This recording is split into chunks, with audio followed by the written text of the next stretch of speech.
Chapter 571. Half a month later, Imo, Tiange, Qin Shi, and a group of disciples left Mount Taikong. There were 6 core formation cultivators in the group, 1 from each of the 6 peaks. Among them, 5 were familiar faces. Morning Sun Peaks by Yin Fei's Taoist title was Zhi Fei. Clear Spring Peaks, Yi Jingwen's Taoist title was Chongyan. Sweet Dew Peaks, Han Xingyu's Taoist title was Yunyu. Drifting Cloud Peaks, Jiang Min's Taoist title was Wu Hua. Soul's Retreat Peaks, Kuang Zhu's Taoist title was Han Shi. When these people met, they were all foundation establishment cultivators. In the blink of an eye, they were all core formation cultivators. Among the 5 of them, the oldest was Han Xingyu, who was more than 280 years old, while the youngest, Jiang Min and Bai Yin Fei, were more than 180 years old. This group of core formation cultivators was astonishingly young. This meant that Xianqing School's core formation cultivators had been successfully replaced. From now on, this group of people would be the mainstay of Xianqing School. More than 100 people boarded the treasured flying ship and flew toward Kuanzhong City. The flying boat was a flying magic treasure of the sect. It looked like a small boat from the outside, but it could accommodate 1,000 people inside.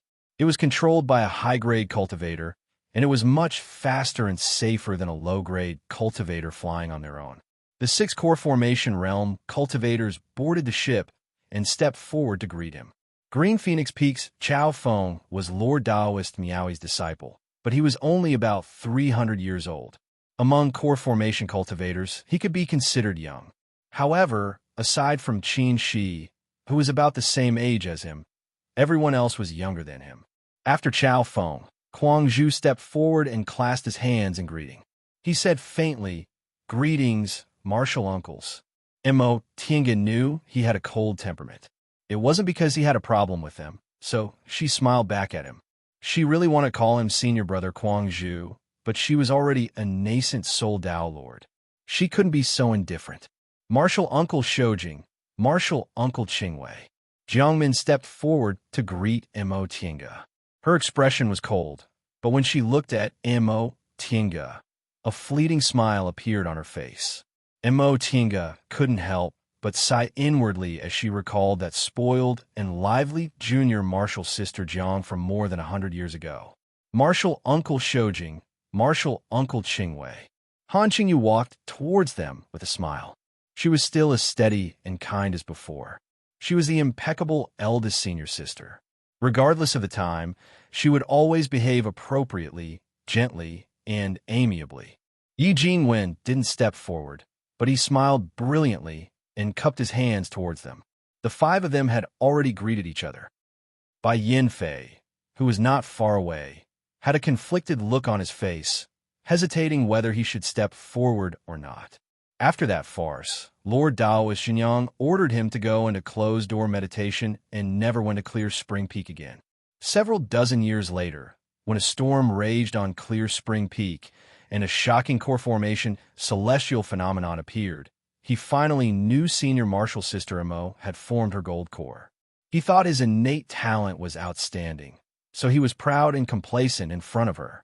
It was only later that he discovered this senior martial sister Imo had better qualifications than him, and she also had a tougher willpower than him. She was ahead of him in both the foundation building and core formation realms. She was like the most perfect part of the stage. She made him gray and pale and hideous. After witnessing her forming her gold core, he finally understood his position. Even if he had a single spiritual root that was hard to come by in 100 years, he would only be able to take a few more steps than others on the immortal path. This couldn't allow him to look down on all living beings, nor could it allow him to reach the heavens in a single bound. 50 years later, he finally formed his gold core. However, compared to his aptitude, this achievement was barely satisfactory. Compared to the 3 most outstanding disciples of Xianqing School, it was simply nothing. He often recalled that year on that uninhabited mountaintop, where he boasted that if he was given 100 years, he would definitely trample Qin Shoujing under his feet. In the end, he only entered the gold core formation realm when he was 130 years old. Compared to Qin Shoujing, who was 78 years old, he was almost half as old. When he formed his gold core, Qin Shoujing was already in the nascent soul realm. Now, he was only in the middle stage of the core formation realm, but senior Marshall's sister Imo, who was only a few years older than him, had already formed her nascent soul. He couldn't help but have deep doubts about himself. Was this path really suitable for him? Why was Qin Shoujing, who had double spiritual roots, able to leave him in the dust? But now, these two people were standing in front of him, and he had to greet them as a junior. After struggling for a long time, he finally stepped forward. Zhifei greets Marshall uncles. His elders were right in front of him, but he turned a blind eye to them. Such rude behavior wouldn't let him vent his anger. It would only make him lose his moral character. Zhifei, he remembered when his master bestowed him the title. He said to him, "You're talented and have a noble background, so your character is arrogant and you don't care about worldly matters. You must know that talent wasn't the only thing in front of the great Tao, and background was even more useless. Having a single spiritual root was a gift from heaven, but having a single spiritual root didn't mean having a smooth path. From now on, I hope you reflect on yourself 3 times a day and learn from your mistakes." He knew what his master said was right, but he always felt it was unfair in his heart. Facing him, they still only smiled and nodded. They didn't mock him or pay much attention to him, as if he was just a very ordinary core formation junior in the sect. Bai Yinfei suppressed the disappointment in his heart and retreated to the side. Even if they put on airs as nascent soul lord Taoists in front of him on this treasured ship, he felt like he was sitting on pins and needles. Mo Tiange and Qin, she made him feel like he didn't know the immensity of heaven and earth, and Jiang Min, who wasn't far from him, made him recall how childish and ridiculous he was in the past. Someone gently pulled his hand as if they wanted to comfort him, but he seemed to intentionally or unintentionally avoid them. That person's expression suddenly became gloomy. Riding on the flying ship, the group of people arrived at Kuanzhong City in 3 or 4 days. This wasn't even the fastest speed. Without this thing, it would take them at least half a month to travel with so many foundation-building cultivators. A sect's magic weapon wasn't very useful to an individual, but it would come in handy when there were a lot of people. This was the accumulation of a sect. As soon as they approached Kuanzhong City, a flight light flashed in the city and stopped in front of the flying ship. "Which fellow Taoist from Xianxin School has arrived?" the person shouted. Mo Tiange and Qin, she came out of the ship and saw the cultivator floating in front of the ship. It was an acquaintance of theirs, Feng Xiao, from Biyun's sect. Qin, she raised his hand and said, "Fellow Taoist Feng. Turns out it's you 2 little friends." Feng Xiao looked at them with a smile. "Yes, we've been ordered to come and help. You came just in time. We're short of people right now." He pointed at the high platform in the north of Kuanzhong City. "The treasured ship is parked over there. Someone will receive you. You two follow me." Qin, she turned around and gave Han Qingyu an order. Then he and Mo Tiange followed Feng Xiao into the city and landed in front of the Wana Pagoda. The 3 of them went to the 6th floor unimpeded. Compared with the gathering of nascent soul cultivators that day, there were only 7 or 8 nascent soul cultivators on the 6th floor today. However, all of them were figures from big sects and couldn't be compared to ordinary nascent soul cultivators. Among these people, they saw Lord Taoist Jinyang. After greeting him, the 2 of them consciously stood next to Lord Taoist Jinyang. Lord Taoist Jinyang looked at them and asked with a smile, "Is the matter settled?"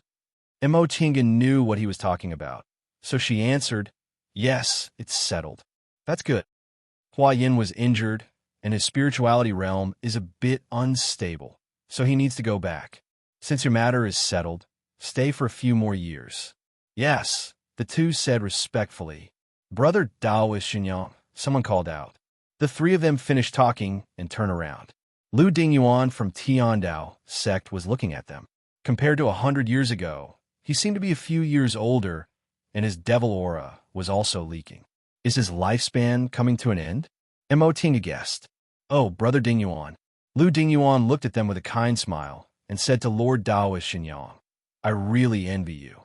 With such outstanding juniors, you don't have to worry about anything." Lord Taoist Xinyang chuckled. "Brother Dingyuan, You only see the benefits and don't see the difficulties. These little guys don't like to manage things, so I can't count on them. It seems I'll be busy until I die." Although he said it was the difficulties, his smile was extremely bright. Compared to Lu Dingyuan, his troubles were blissful, and it was just nice to discuss Lu Dingyuan. This old guy had been fighting with him for hundreds of years and was always suppressed by him. Now it was finally his turn to turn things around. Lu Dingyuan still smiled amiably and didn't look the least bit unnatural. As for whether he was as calm in his heart, no one knew. After laughing, Lu Dingyuan said, "I think we should send the two of them to guard East Sea. What do you think?" Lord Taoist Xinyang frowned. "Brother Dingyuan, just the two of them won't be enough, right? With the Luan and Feng immortal couple's precious daughter, there shouldn't be a problem." Feng Qing reported that there are no more than 5 8th rank or higher demonic cultivators in human form. Shoujing isn't an ordinary cultivator.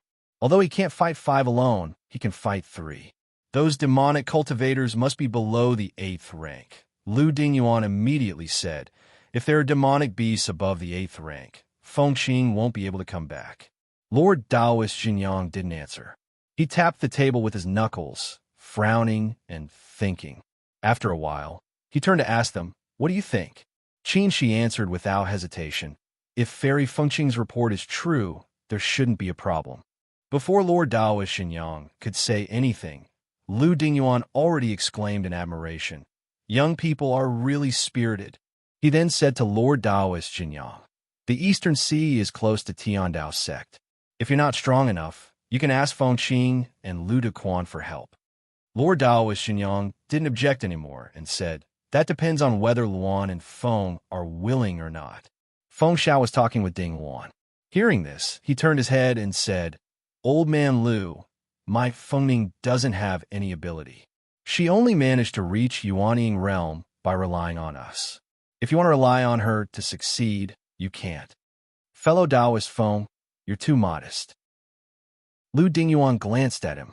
"If your Fengning isn't capable, the nascent soul cultivators in our celestial pole can't be relied on. Fellow Taoist Lu, you think too highly of my Fengning," Ding Luan said with a smile. "She is just lucky and has never suffered a loss. We can't guarantee whether she can be relied on at the critical moment." All right. When have you two ever boasted about yourselves? I've heard you talk about it so many times." Lu Dingyuan waved his hand. "At first, you said that Fengning's aptitude wasn't good, and then you said that it was good enough for her to form her gold core. When she formed her nascent soul, you said it was a coincidence. If it was really so coincidental, wouldn't there be nascent soul cultivators everywhere in the celestial pole?" Ding Luan Feng Xiao smiled and said nothing. "You two should just say something.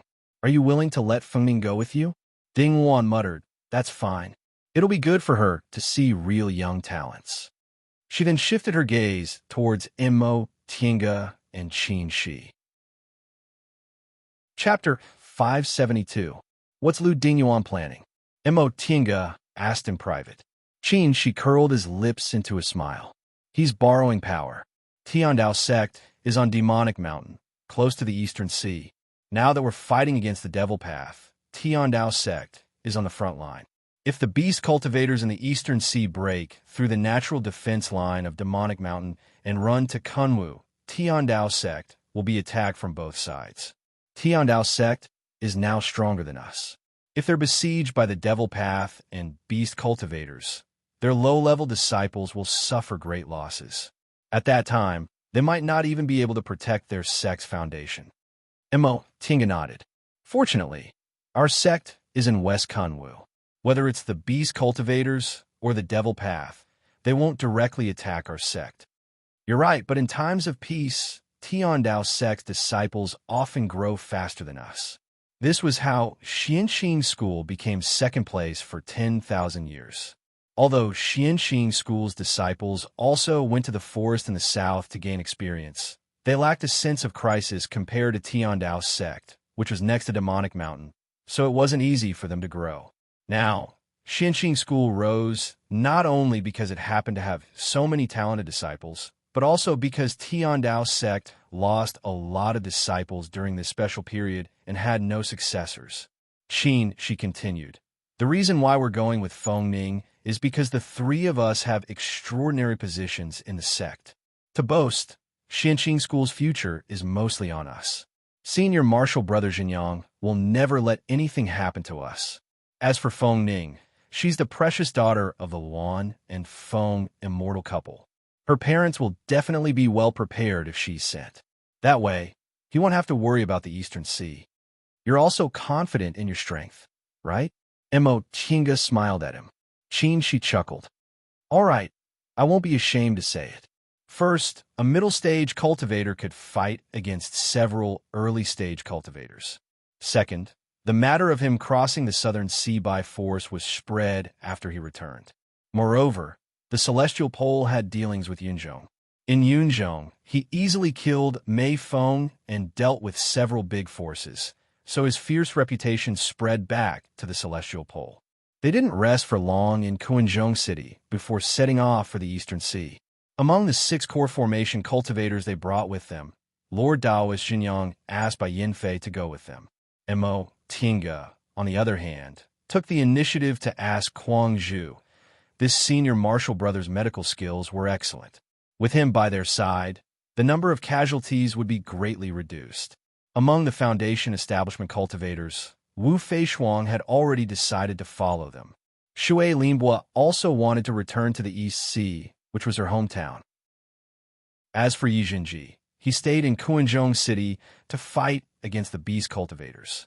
Several days later, 10 core formation cultivators and 300 foundation building disciples from various sects boarded the flying ship and headed for the Eastern Sea.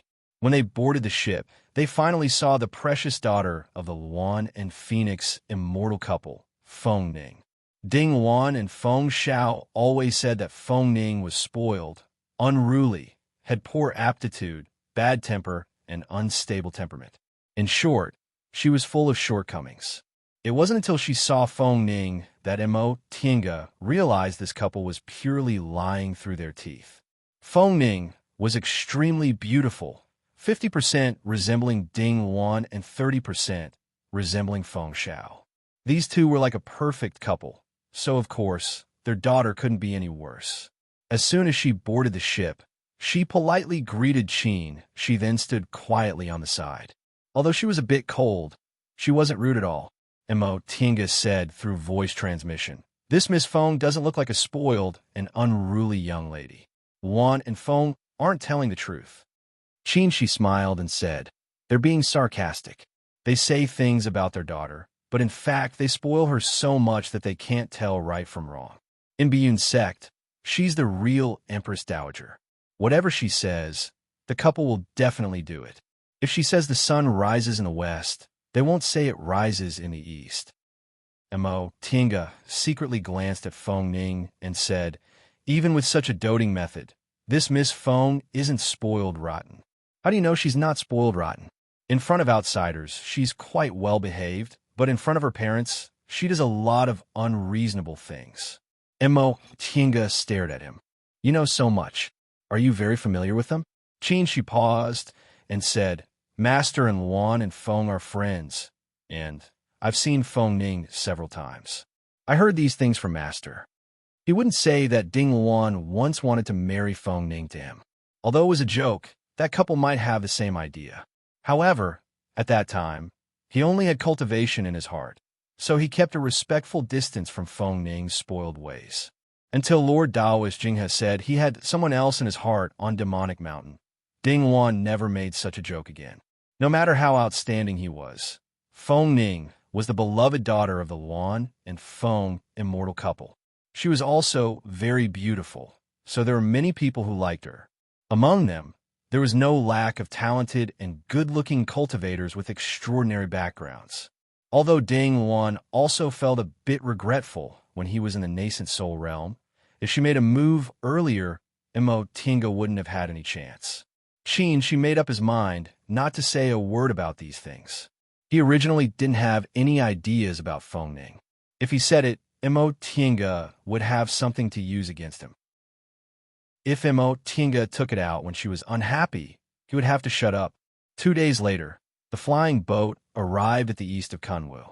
The two of them stood at the bow, watching the forest under their feet slowly receding. Suddenly, they saw two mountain peaks that were side by side. There, Tinga stared at that place with a complicated look. She swept his gaze over and said softly, Yunwu sect.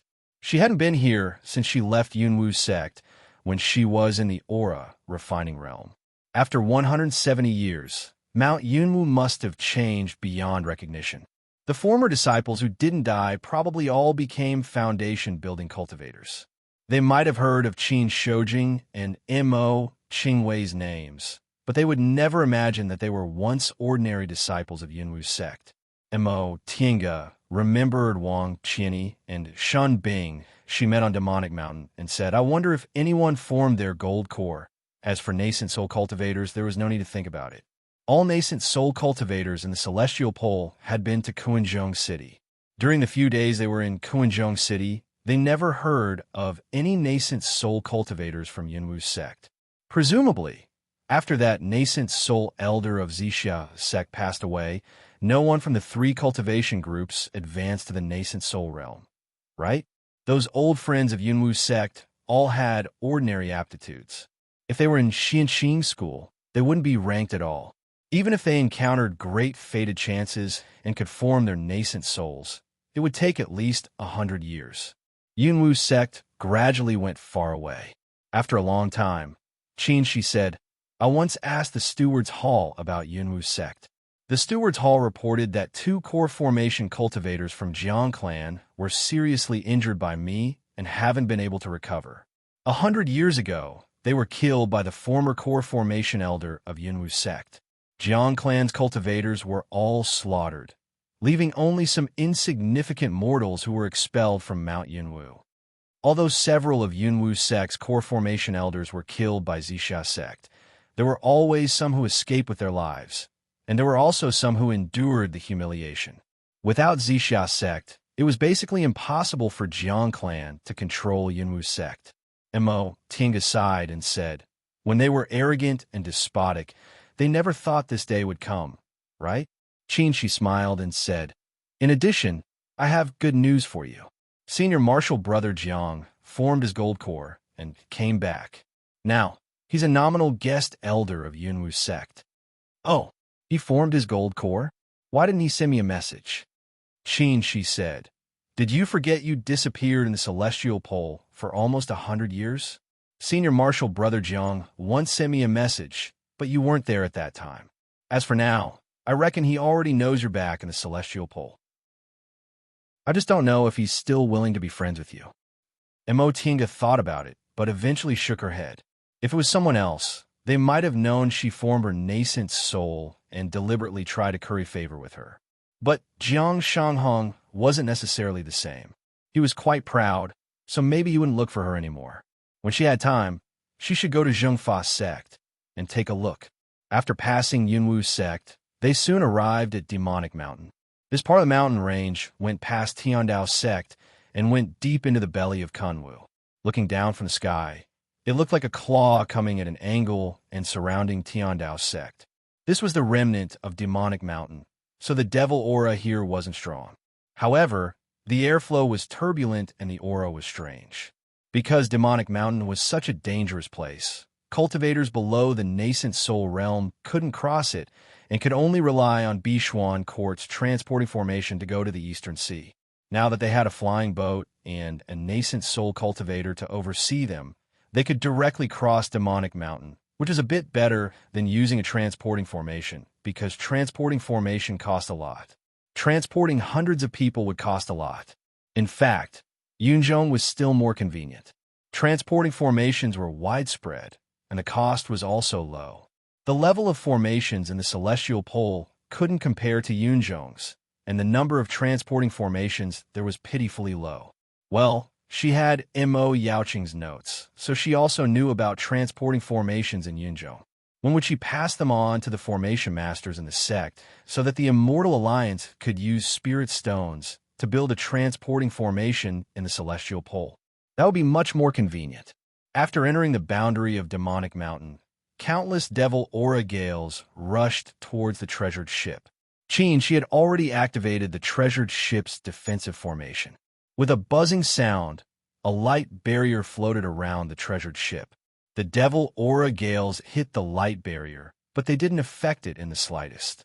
This flying boat could be considered a top-grade magic weapon. Not only could it carry people, but it also had several formations that could be used for both offense and defense. After spending half a day, the treasure boat finally left the boundary of Demonic Mountain and saw the sea in the distance. Mo Tienga immediately saw Bichuan Court. The Great Protective Formation was still intact, and the sect didn't change much. As for Linhai Town, it had already become a wasteland. What a pity, Mo Tienga thought to herself. Linhai Town was breached, and countless people died under the claws of demonic beasts. The hatred between demonic beasts and humans was monstrous and irreconcilable. After the treasure boat entered the Eastern Sea, a flight light flashed from Bichuan Court and stopped in front of them. She was dressed in red, and her phoenix eyes were full of power. She was Tiandao Sect's Fairy Fengqing. Fairy Fengqing's temper wasn't good, which could be seen from her face. So its fellow Taoist Shoujing, fellow Taoist Qingwei. Fairy Fengqing had met them once, so she recognized them. Moreover, she had long received a message from the Immortal Alliance. Mo Tienga greeted Qin Shi, fellow Taoist Fengqing. Fengning also came out and greeted them faintly. Fellow Taoist Fengqing. Upon seeing Mo Tienga and Qin Shi, Fairy Fengqing's expression was already a bit unsightly. When she saw Fengning, her expression became even more unsightly. She didn't like Mo Tienga and Qin Shi because of Xianqing School. If they hadn't advanced to the nascent soul realm one after another, Tiandao Sect wouldn't have been robbed of its title as the #1 cultivation group. She didn't like Fengning because of a past incident. Fengqing and Fengning sounded like sisters. In fact, Fairy Fengqing was from the same generation as Lord Taoist Miaoi, and she was 400 years older than them. She also didn't have any relationship with the Luan Feng immortal couple from Biyun Sect. They only shared the same surname. In the past, before Fengning existed, Fairy Fengqing was also a famous beauty. Many people in Kunwu praised her for having the beauty of a phoenix and called her Phoenix Fairy. Later, the Luan Feng immortal couple gave birth to Fengning. Fengning's beauty was also quite famous among the younger generation of disciples. Fairy Fengqing was already several hundred years old, so she wouldn't be jealous of Fengning just because of this. However, there was one time when she heard someone talking about the Phoenix Fairy at a gathering of nascent soul cultivators. She, who had just arrived, thought the person was talking about her, so she said something modest. Unexpectedly, that person said that not long ago, he took a junior to Biyun Sect to see Fengning and was shocked by her beauty. He said she was the real Phoenix Fairy with unparalleled beauty. The scene instantly became awkward. Although someone said the two Phoenix Fairies were both extraordinarily beautiful, Fairy Fengqing had already lost face and couldn't get it back. Fairy Fengqing wasn't a magnanimous person. She already bore a grudge in her heart. Chapter 573. Although she didn't like it, Fairy Fengqing still looked calm. Fellow Taoists, are you here to take over Bichuan Court? Mo Tienga frowned slightly. Take over? According to the rules of the Immortal Alliance, Bichuan Court belonged to the Immortal Alliance, but the Alliance wouldn't intervene in the internal affairs of each cultivation group. They were sent here to guard the Eastern Sea to prevent beast cultivators. It had nothing to do with taking over. Fairy Fengqing really didn't know whether she said the wrong thing or she was used to being arrogant in Tiandao Sect, so she casually said she wanted to take over. Qin, she said, we're ordered by the Immortal Alliance to guard the Eastern Sea and stop the beast cultivators. Fairy Fengqing nodded. Please come with me. She took the lead and flew towards Bichuan Court. After handing the flying ship to Guangzhou, the three of them followed Fairy Fengqing and landed outside Bichuan Court's gate. As soon as they landed, a female cultivator came to them. Greetings to seniors and Elder Yi. She said Elder Yi to Mo Tienga. Mo Tienga stared at the person in front of her and asked curiously, You know me? This female cultivator looked to be in her 20s and was in the foundation building realm. She wasn't very beautiful, but she had a sharp temperament, so she was obviously a person with a strong character. However, in front of them, she was very respectful and didn't dare to be rude in the slightest. She said, "Junior Ingenie, the current sect head of Bishuan Court. I've seen Elder Ye's portrait and heard you were coming, so I recognized you at first sight." Sect head? Mo Tienga narrowed her eyes. "What about Wei Haolon?" Sect head Wei passed away 10 years ago. Mo Tienga was stunned. Passed away? She remembered that when she first came to Bishuan Court, Wei Haolon was only about 100 years old. Although she was seriously injured and couldn't make a realm breakthrough for the rest of her life, she still had about 200 years to live. Yes, when she first came to Bishuan Court, she was only in her 30s. More than 150 years had passed. If Wei Haolon's luck was bad and her old injuries were aggravated, it wouldn't be strange for her to pass away. Alas, what a pity! If Wei Haolon was still alive, with her nascent soul cultivation methods, she might be able to repair her injuries. Even if she couldn't make a realm breakthrough, she could still live a few more years. Ingenie then invited them into the sect head's main hall. Mo Tienga didn't ask any more questions. It wouldn't be too late to look for Ingenie after she was done with her business. Fairy Fengqing very naturally sat on the host's seat, then took the tea served by the sect head made of Bishuan Court. Mo Tienga's eyelids twitched a bit, but she concealed it very well. She merely glanced at the 3 words "Blue Water Palace" hanging above, a faint smile appearing on the corners of his mouth. As for Feng Ning, she didn't pay any attention to Fairy Fengqing. She didn't even bat an eyelid. She didn't care about Fairy Fengqing, but she also didn't take Fairy Fengqing seriously. "Fellow Taoists, please take a seat," Fairy Fengqing said indifferently. "Then we won't stand on ceremony." She also replied faintly. The 3 of them then sat down together. Using the opportunity of drinking tea, Mo Tienga stealthily shifted her gaze towards Ingenie, who was standing to the side. Ingenie noticed and glanced at Fairy Fengqing, then gave her a helpless look. Mo Tienga smiled. This Ingenie was really quick-witted.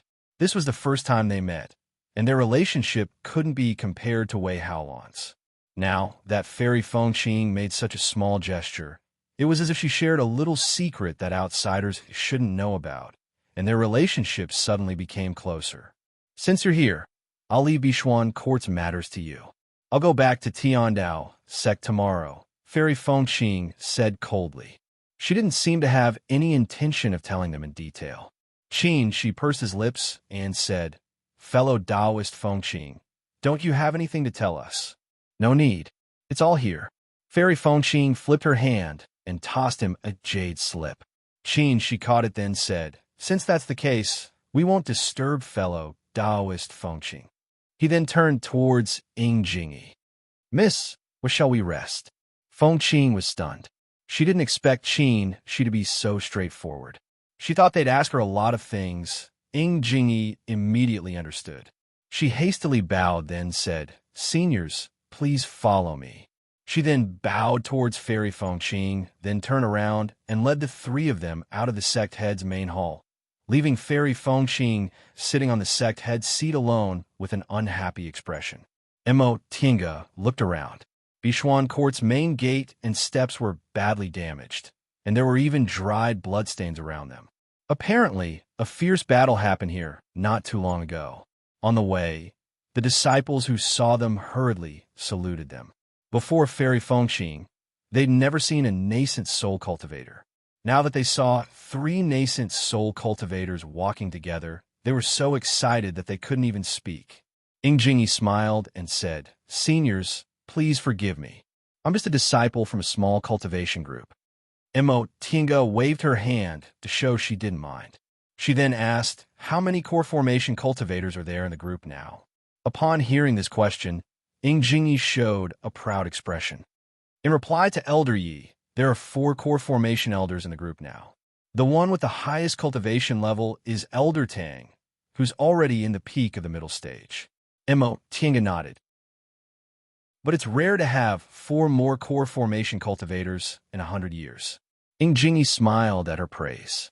It's all thanks to Elder Yi. If Elder Yi hadn't given us a lot of medicinal pills, the elders wouldn't have advanced so quickly. Imo Tinga just smiled and asked, "Who's this Elder Tang you're talking about?" "It's Elder Tang Shun. He's an old friend of Elder Yi," Ing Jingyi answered hurriedly. "So it's Tang Shun." Imo Tinga was a bit surprised. Tang Shun's aptitude was good, but his character was too weak, so the possibility of him forming his gold core wasn't very high. She didn't expect him to become the person with the highest cultivation level in Bishuan Court. It seemed he'd made great progress in the past few years. Soon, the four of them arrived at an exquisite garden. Ing Jingyi bowed. "Seniors, please." The three of them entered and found that the garden was elegant. There were flowers everywhere, and the walls were exquisite. There were several small courtyards in the garden that weren't too far from each other. They were both convenient for communication and wouldn't invade one's privacy. Feng Ning glanced around, then pointed at the small building facing the water. "I live there." Ing Jingyi immediately called two maids. "Take Senior Feng there." The two maids bowed, then answered, "Yes." Feng Ning was about to turn around and leave when Qin Shi's voice rang out from behind her. "Miss Feng." Feng Ning turned around, her gaze cold. "What's the matter?" Qin Shi raised the jade slip in his hand and said, "Don't you want to take a look? It won't be too late to give it to me after you've read it." Feng Ning said, then turned around and left. Imo Tinga watched her enter the small building and said with surprise, "This Miss Feng is indeed a bit unusual." Qin Shi said, "She's not interested in this matter, right? Especially, maybe she has some complaints about me." "What complaints?" Imo Tinga stared at him. "Didn't you say you've only seen her a few times? Could it be that she has some kind of entanglement with you?" "What kind of entanglement could there be?" Qin Shi said calmly, "She's very arrogant, but her cultivation level isn't as high as mine, so she doesn't like to pay attention to me even when we meet." Imo Tinga stared at him and smiled. "There are also times when you're not liked by women?" Qin Shi smiled. "I'm not a woman's charmer. There are naturally people who like me and people who hate me. I'd be a fool to believe you." Imo Tinga cast a glance at him with a smile, then turned towards Ing Jingyi. "Come with us." "Yes." Ing Jingyi was secretly delighted. Judging from this elder Ye's behavior, she seemed to have quite a bit of affection for Bishuan Court. The two maids opened the door to the small parlor. The three of them entered, and Imo Tinga and Qin Shi sat down without any politeness. This small building was their residence now, so it was natural for them to sit in the master's seat here. Someone like Fairy Fengqing was the one who'd be called ignorant. She casually sat on someone else's seat in the sect head hall. Not just anyone could sit on the sect head seat. Aside from a sect head, only the head elder could sit on it occasionally. Sitting on someone else's sect head seat would be too disrespectful. It simply seemed like she didn't take their group seriously. Speaking of which, Imo Tinga felt Fairy Fengqing was even stranger than Feng Ning. It was normal for her to look down on Bishuan Court. The highest cultivation level in Bishuan Court, Tang Shun, was only in the middle stage of the core formation realm, and it was only a small cultivation group in Kunwu. But her attitude towards Qin Shi was interesting. Qin Shi's strength was a small realm higher than hers, but not only did she keep a cold expression from beginning to end, but she also didn't even want to explain the situation to him. "How's Bishuan Court's situation these past few years?" Imo Tinga asked.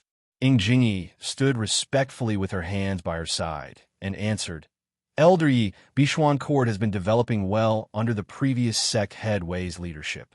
Ever since we started recruiting male disciples, our reputation in Eastern Sea has been very good, and we've also received a group of disciples with good aptitudes. Now, our group has 2,000 aura refining disciples, 100 foundation building disciples, and 4 core formation elders." Imo Tinga smiled and said, "You're the sect head, and I'm just a guest elder. I won't meddle in the group's affairs, so you don't need to answer me so respectfully." "Yes." Her answer made Ing Jingyi a bit disappointed. She wouldn't meddle in the group's affairs, so she naturally didn't care much about Bishuan Court. In fact, she was eager for this nascent soul elder to intervene.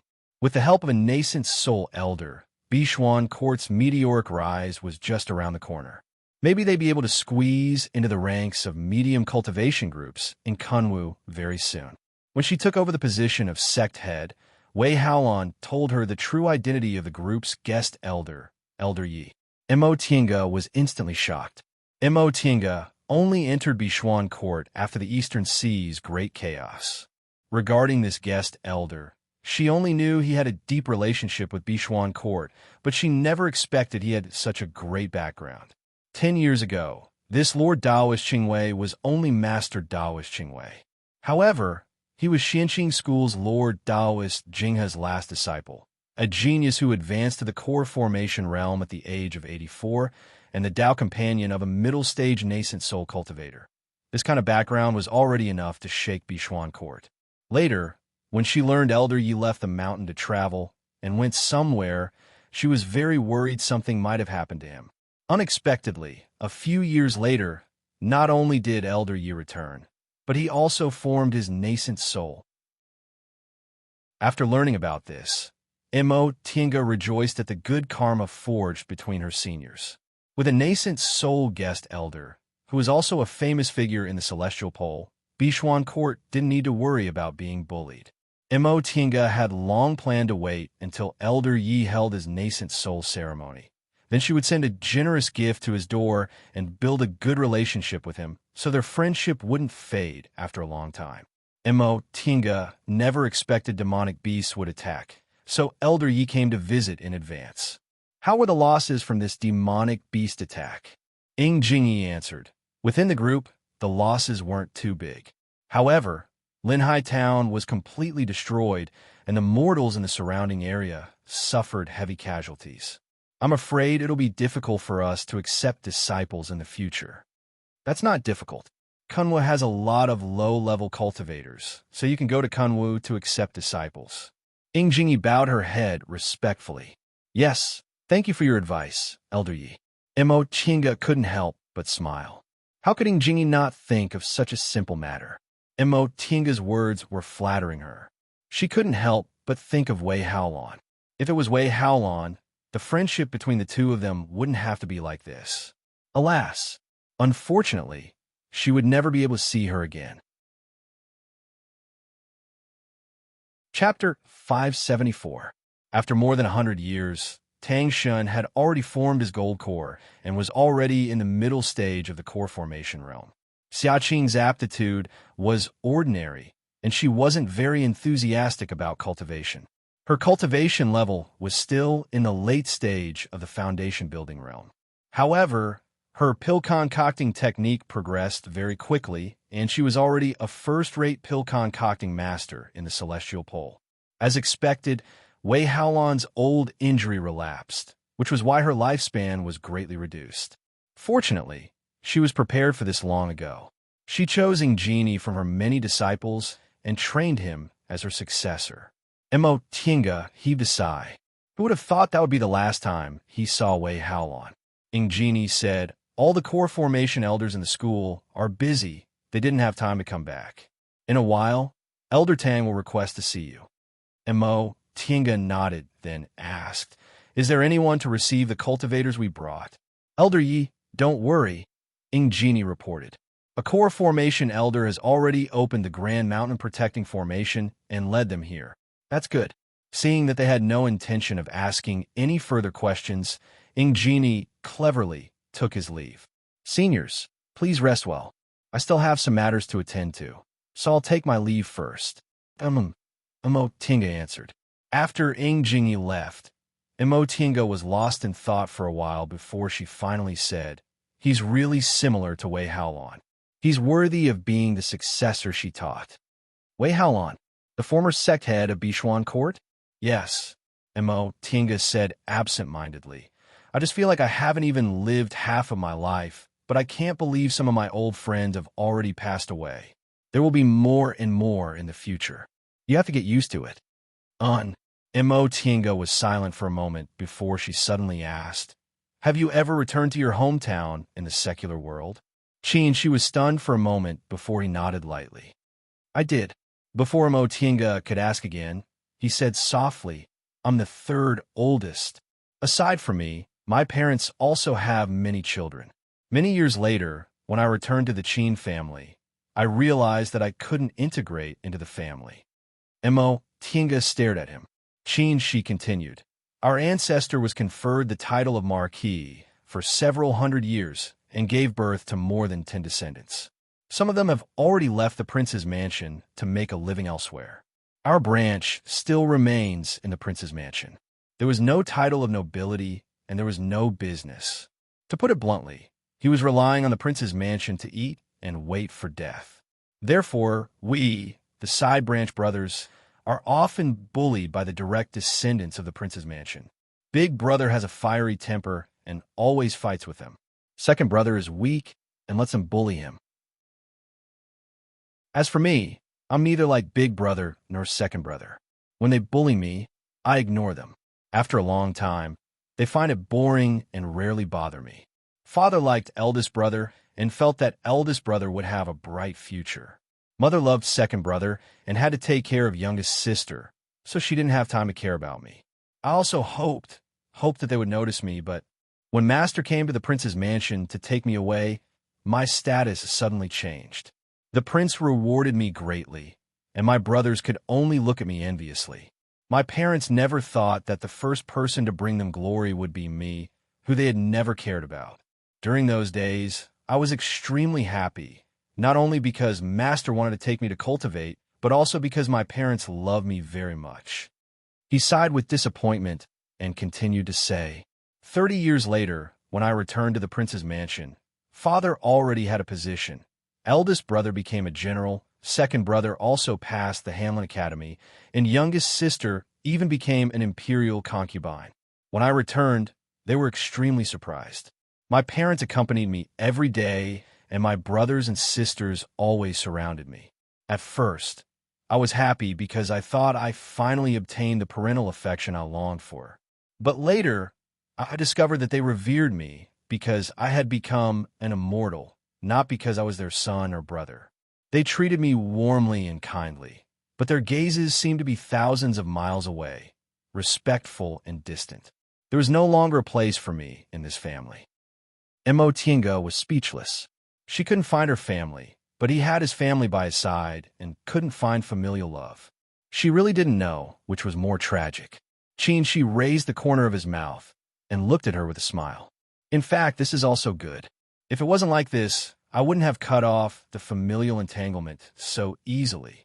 Since I'm aiming for the great Tao, the fate of family in the secular world will end sooner or later.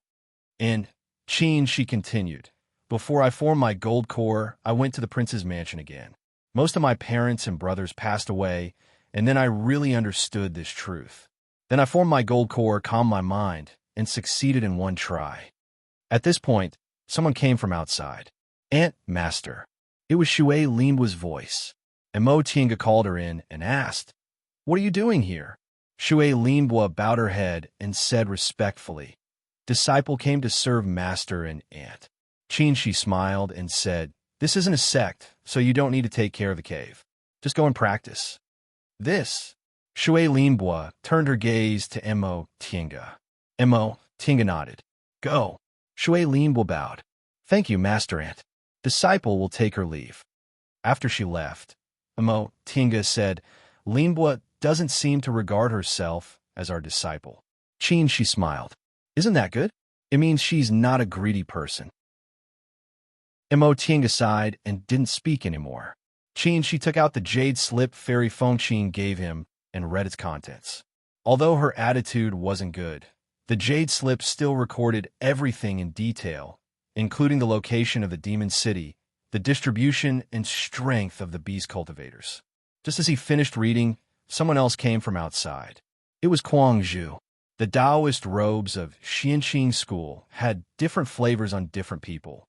Qin, she was proud and aloof. Bai Yin Fei was handsome, and Kuang Zhu was elegant. This head disciple of Soul's Retreat Peak was said to be the most popular foundation-building male disciple in the sect. After he formed his gold core, he became even more handsome. After he came in, he cupped his hands and saluted in a neither servile nor overbearing manner. "Martial uncles." Qin, she asked, "What's the matter?" The disciples have settled down, so I came to report to martial uncles. Is there any problem? Kuang Zhu shook his head. Everything is fine. I just wanted to ask martial uncles if we need to take over Bishuan Court's formation. They guarded the sect, so the formation was the most important thing, so they naturally had to hold it in their hands. Besides, Kuang Zhu didn't believe such a small cultivation group could have any profound formations. The sooner they took over, the better it would be for them to improve. No hurry, Mo, Tinga said. I'll check the formation myself. Rest first, we'll talk tomorrow. Kuang Zhu paused for a moment, then answered, Yes, disciple will take his leave first. Right after Kuang Zhu went out, he heard footsteps. 4 core formation cultivators entered the courtyard and walked towards them. The two sides met and examined each other. The 4 people saw his clothes and asked, Are you a fellow Taoist from Xianxing School? I am. Kuang Zhu cupped his hands towards them. The person in the lead was a handsome young man with a fair complexion. When he spoke, his face was slightly red like a woman's. He returned the greeting and said, I'm Bishuan Court's Tang Shun. I hope fellow Taoist can forgive me for my poor hospitality during this critical time. Kuang Zhu answered faintly, I wouldn't dare, but he didn't seem to have any intention of saying his name. The 4 people immediately knew he didn't want to be friends with them. Tang Shun said, We still have to see the 2 seniors. Goodbye. Kuang Zhu stepped aside. As you wish, fellow Taoist. Tang Shun and the others walked to the small parlor and shouted, Junior Bishuan Court cultivators request to see the 2 seniors. A moment later, a voice came from inside the parlor. Come in. The 4 people entered and respectfully saluted. Greetings to the 2 seniors. Mo Tinga saw that the person in the lead was indeed Tang Shun, so she was very happy. Tang Shun's aptitude wasn't bad, so it was very rare for him to be able to break through to the core formation realm. He might even be able to form his nascent soul in the future, so Bishuan Court could prosper again. No need to be so polite. Mo Tinga saw Tang Shun looking up at her with a smile, so she also smiled and said, Elder Tang, long time no see. Tang Shun's face was slightly red, but his expression was calm. Yes, it's been almost 100 years. It's really good to see Elder Yi again. He then looked at Qin Shi. When he came, he knew Xianxing School's Lord Taoist Shoujing also came, so he was very curious about what Elder Ye's husband looked like. Now that he saw Qin Shi, he thought in his heart, with such an outstanding demeanor, it's no wonder Elder Yi fell in love with him. Qin Shi smiled at him, but he was a bit puzzled. Why did this person's face look so familiar? He looked at him for a while, then asked directly, Elder Tang, why do I think you look so familiar? Have we met before? Tang Shun was stunned for a moment. Then he stared at him carefully. He also felt he looked familiar. Strange, this Lord Taoist Shoujing shouldn't have been to the Eastern Sea, and he only went to Kunwa once. Ah, Tang Shun suddenly understood. He looked at him and said, Junior once met Senior on Demonic Mountain. His reminder reminded Qin Shi. Wasn't this Tang Shun the handsome youth who followed Venerable Swordsman Fulling? Because he had a pure yang constitution, he was caught by Venerable Swordsman Fulling and brought to Demonic Mountain. Qin Shi's gaze turned to Mo Tinga with a strange expression, making Mo Tinga confused. Did she know this Elder Tang had a pure yang constitution? She once said that when she came to Bishuan Court, she was trapped with them for 20 years and had a life and death experience together, so it wasn't strange for her to tell him. However, no one would casually talk about this kind of secret. If she knew there was someone with a pure yang constitution, how would she react? Pure yang and pure yin were a perfect match. As for him, even though he had the yang spiritual bead and the pure yang technique, he didn't have a real pure yang constitution after all. In a split second, many thoughts flashed through Qin Shi's mind. In the end, he just said, So it's you. I didn't expect you to survive Venerable Swordsman Fulling's fall. Tang Shun was a bit embarrassed. He said, I was just lucky. I went out early and avoided the disaster. Luck is also a part of strength. Elder Tang, you survived a great disaster, so you're bound to have great fortune. Being able to form my gold core is already a great fortune for Junior. The other 3 core formation elders, 1 male and two female, looked at Tang Shun enviously. Chatting happily with two nascent soul seniors was also a great fated chance. Fortunately, the two seniors didn't give them the cold shoulder for too long. Soon, they asked about beast cultivators and their duties. The three of them answered every question and explained everything clearly, hoping to leave a good impression in front of the two nascent soul seniors. Back when Imo Tinga came to Bishuan Court, they also met her, so they knew this elder Yi was good at pill concocting. If they could win her favor, she'd definitely give them some medicinal pills. Otherwise, they'd benefit a lot from her guidance. With this kind of expectation, the three of them said everything they knew. They talked endlessly until night fell. Chapter 575. The next day, everyone gathered in the sect head's main hall. This time, Fairy Fengqing didn't sit on the sect head's seat. She just stood there coldly. Feng Ning still turned a deaf ear to the matter in front of her. She wasn't interested in the matter at all. Imo Tinga smiled bitterly in secret. Since she ran into these two grandmasters, this matter seemed to have become their task. Seeing that everyone was present, Qin, she said, "Everyone knows why we're here. The Immortal Alliance will give us full authority to handle the demonic beast matter this time, and Bishuan Court will also obey orders." Tang Xin stood up and bowed. The Immortal Alliance came to help Bishuan Court, and Bishuan Court will obey orders.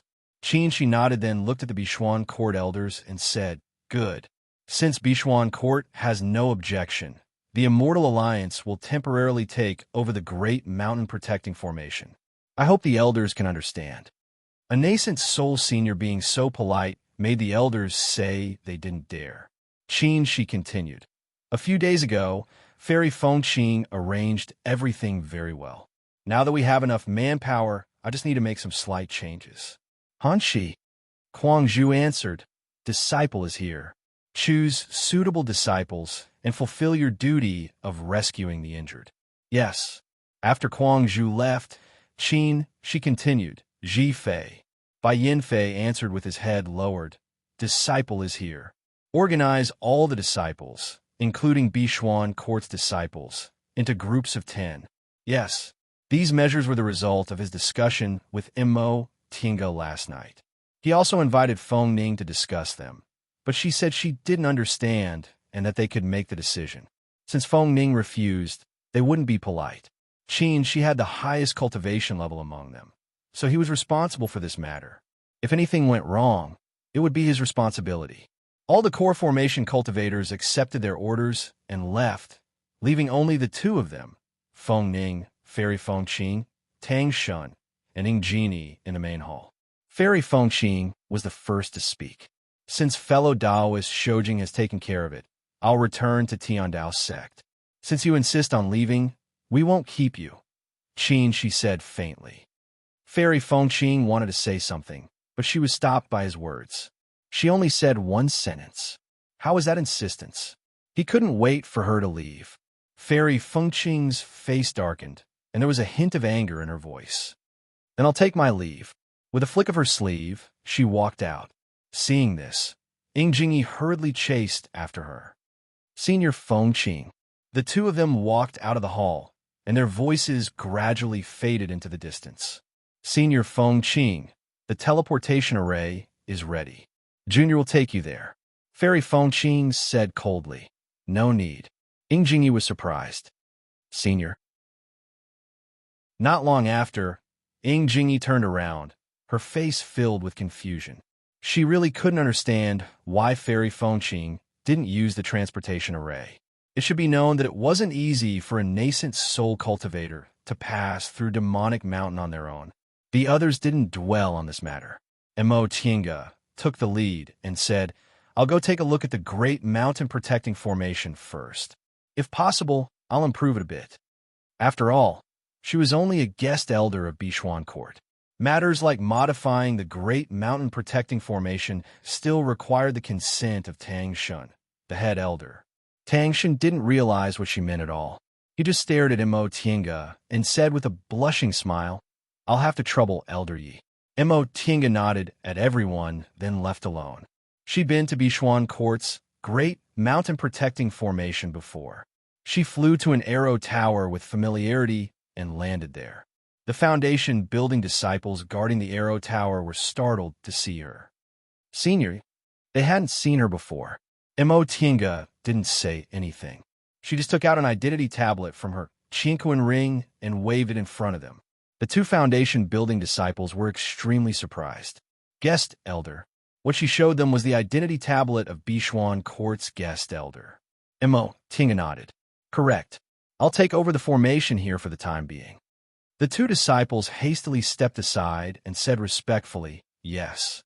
Not to mention the identity tablet of the guest elder in her hand, they couldn't see through her cultivation level. So how could they dare to stop her? When Mo Tinga entered, the disciples on duty hastily stepped aside. They all heard the conversation she had with the disciples guarding the door just now. Mo Tinga had seen Bishuan Court's great mountain-protecting formation before, so she could see through the formation's key points with just a cursory glance. This formation was laid by Mo Yaoqing. Mo Yaoqing could be considered a top-notch formation master. This great mountain-protecting formation wasn't inferior to that of a medium-sized cultivation group in Kunwu. It could easily kill several nascent soul cultivators. Because of this, the beast cultivators from the Eastern Sea couldn't break in. Mo Tinga's current attainments and formations were almost on par with Mo Yaoqing's from back then. Mo Tinga's advantage was that during the past 5,000 years, formations had been developing non-stop, so her knowledge about formations was definitely more advanced than Mo Yaoqing's. Besides, she'd also seen a lot more formations than Mo Yaoqing. For example, the many famous great formations listed in Xuanji Formation Book and Xianxing School's Great Mountain Protecting Formation, the Heaven and Earth Life-Killing Formation. After a moment of consideration, Mo Tinga decided to change Bishuan Court's Great Mountain Protecting Formation into the World Reversing Formation. The World Reversing Formation was one of the 10 most ominous formations listed in Xuanji Formation Book. When trapped inside, heaven and earth would be overturned, and water and fire would have their own spirits. If one didn't have a certain understanding of formations, it would be very difficult to find the way out. The most important thing was that Bishuan Court's Great Mountain Protecting Formation was very similar to the World Reversing Formation, so it wasn't difficult to change it. As they watched Mo Tinga take out one rare material after another from her chinkuan ring, the eyes of the disciples on duty in the watchtower almost popped out of their sockets. Among them, the eyes of those who were interested in formations were even brighter. A great mountain-protecting formation definitely wasn't something ordinary formation masters could modify. This was an excellent learning opportunity. After spending half a day, Mo Tinga finally embedded the last high-grade spirit stone. With a buzzing sound, the formation map on the ground flickered and started to operate. Mo Tinga called the head disciple on duty, then handed him a jade slip. How to operate it? Just follow this jade slip. Yes. The disciple on duty respectfully took the jade slip. Mo Tinga nodded, then waved her sleeves. She then transformed into a white light and flew out of the watchtower. She circled around Bishuan Court's monastery to make sure the world-reversing formation was intact, then returned to the sect head's main hall. Right now, she was the only one left in the main hall. Upon seeing her return, he said, "You're back? Let's go then." Mo Tinga nodded. The two of them left the main hall and headed towards the monastery. In the square, groups of Foundation building cultivators stood in formation. Bai Yinfei was teaching them how to cooperate to kill the enemy. Upon seeing them coming out, he stopped talking and cupped his hands towards them from afar. After they left the monastery and flew towards the Eastern Sea, Mo Tinga couldn't help but ask, "What's going on with Bai Yinfei?" "What do you mean, what's going on? When did he become so low-key?"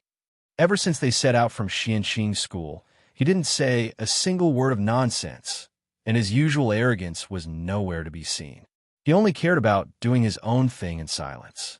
Moreover, he was also very respectful towards them. No matter how you looked at it, it was very abnormal. She curled up the corners of his mouth and smiled at her. "Isn't it because of you?" Because of me? Mo Tinga was surprised. Really? Was he taught a lesson by Senior Marshal Brother Jinyang that year? It wasn't strange to say that he restrained himself a bit, but his current behavior was the complete opposite of what he used to be. Could a person change to this extent? Of course not. Senior Marshal Brother Jinyang only grounded him. How could he change to this extent? Then what's going on? Qin, she said. After you formed your gold core, he changed a bit. It wasn't until you came back that he was really stimulated. I see. Mo Tinga understood. Bai Yinfei had excellent aptitudes, so he thought highly of himself. When they were in the foundation building realm, the gap between them wasn't big, so he didn't feel anything.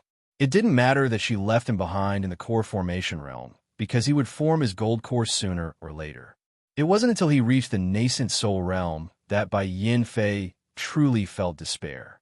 Mo Tinga already formed her nascent soul, but he was only in the middle stage of the core formation realm.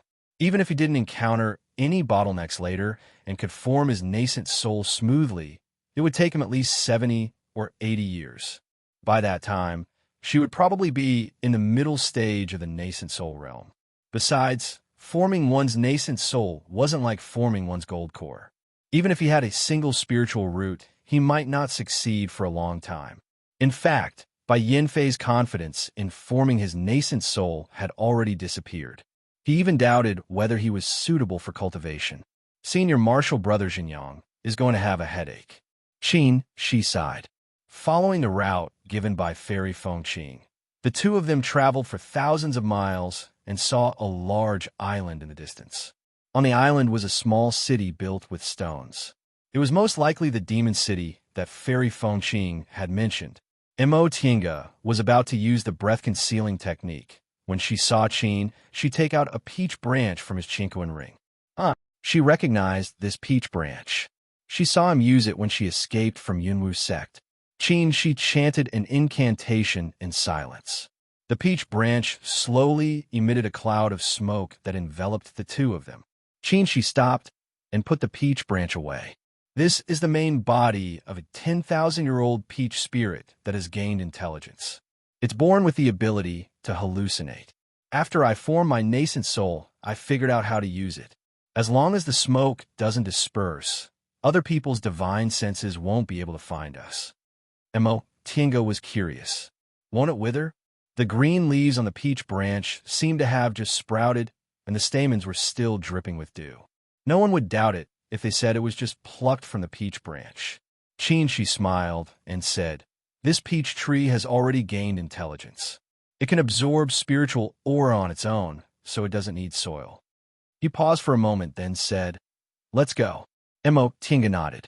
Under the cover of the peach branch's smoke, the two of them flew towards Demon City. The two of them stopped when they were about 2 to 3 miles away from Demon City. This distance was enough for them to investigate.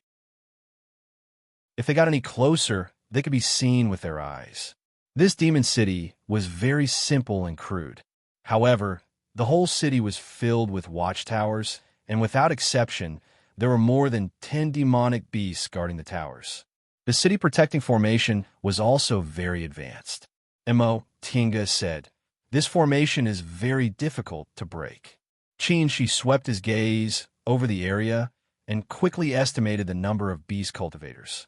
Fairy Fengqing is right. There are 6 8th rank beast cultivators and about 5 to 6,000 demonic beasts in Demon City. So many. Mo Tinga was shocked. Bishuan Court only had 2,000 disciples, and most of them were in the aura refining realm. The demonic beasts in this demon city were at least in the 2nd rank. Qin, she carefully checked the map of Demon City and memorized the surrounding situation before he said, "Let's go back and slowly think of a way." Seeing that the smoke was about to dissipate, the two of them turned into flight lights and disappeared into the horizon. Chapter 576. While she was flying, a purple light suddenly appeared in front of her. Mo Tinga only had time to wave her heaven and earth fan to disperse the purple aura. The next moment, a purple thunderbolt suddenly appeared. Mo Tinga smiled and used the art of primordial singular energy. The moment the purple thunderbolt hit her, Qinshi's sword aura had already surrounded the beast cultivator who released the purple thunderbolt. The beast cultivator was complacent when it saw the purple thunderbolt hit Mo Tinga, but the next moment, the smile in its eyes froze.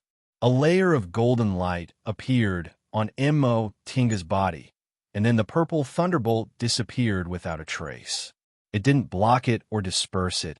It just disappeared for no reason. It was stunned. Several sword auras flew toward it and firmly entangled it. It had no time to think before it was entangled. Mo Tinga turned her wrist, and the heaven and earth fan opened. She waved her hand, and the beast cultivator was suddenly pushed back by a powerful force. It was about to hit Qinshi's sword aura. At that moment, it rolled over and flew into the air with great dexterity with the force of the fan. This beast cultivator was a black-winged bird. It seemed to also know wind spells and was very agile. Tempest bird. Qinshi's hand movements slowed down, and the sword auras surrounded the beast cultivator. Tempest bird. Mo Tinga looked at him. Qinshi said, "Tempest birds are naturally proficient in wind and thunder spells." They stopped attacking. The tempest bird floated in the air and said, "You're quite knowledgeable. There aren't many birds in my clan anymore. I didn't expect there would be a cultivator who recognized it." Qinshi moved slightly, withdrew his sword auras, and said, "Tempest birds are born with the Tempest escape technique.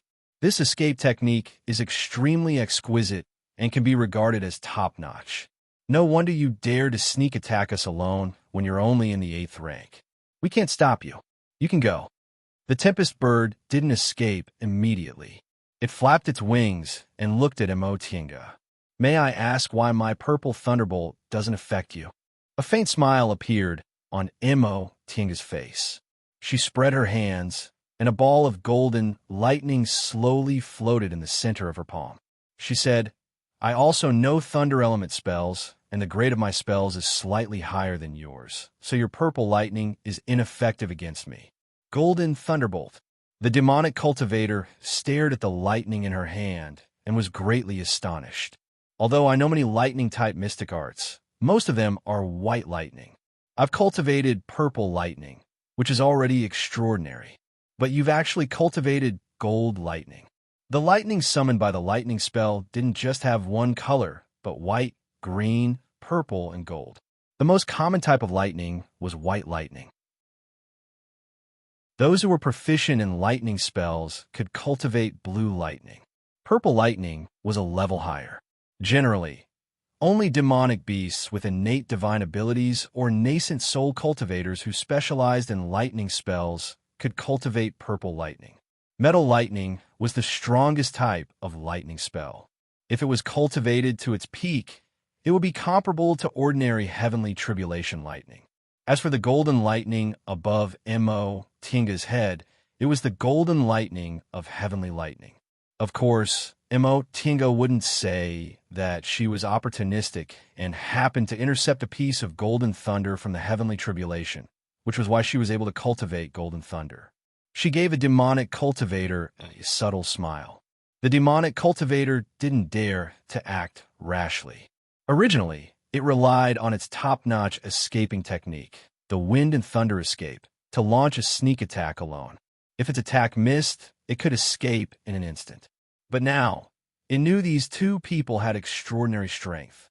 If it still didn't know how to deal with them, it might die here before it could even use the wind and thunder escape. After thinking for a while, it was just about to say something like, "See you later," and escape, but it suddenly turned its head and looked in the direction of the demon city. Several flight lights emerged from the demon city and flew towards them. The demonic cultivator was delighted. Without saying a word, it used the wind and thunder escape in a flash and flew 1,000 feet away from them. For nascent soul cultivators, this distance wasn't safe, but if it was too far away, it would be worried that they would disappear without a trace. The two of them also noticed the movements in the demon city. She said in a low voice, "Let's go." Without hesitation, the two of them turned into flight lights and flew towards Linhai. When they came out, they didn't plan to solve this problem directly. Otherwise, wouldn't the Immortal Alliance benefit? The two of them ran, and the 6 demons chased after them. Soon, they reached the shore of the East Sea. The 6 demons were still chasing them.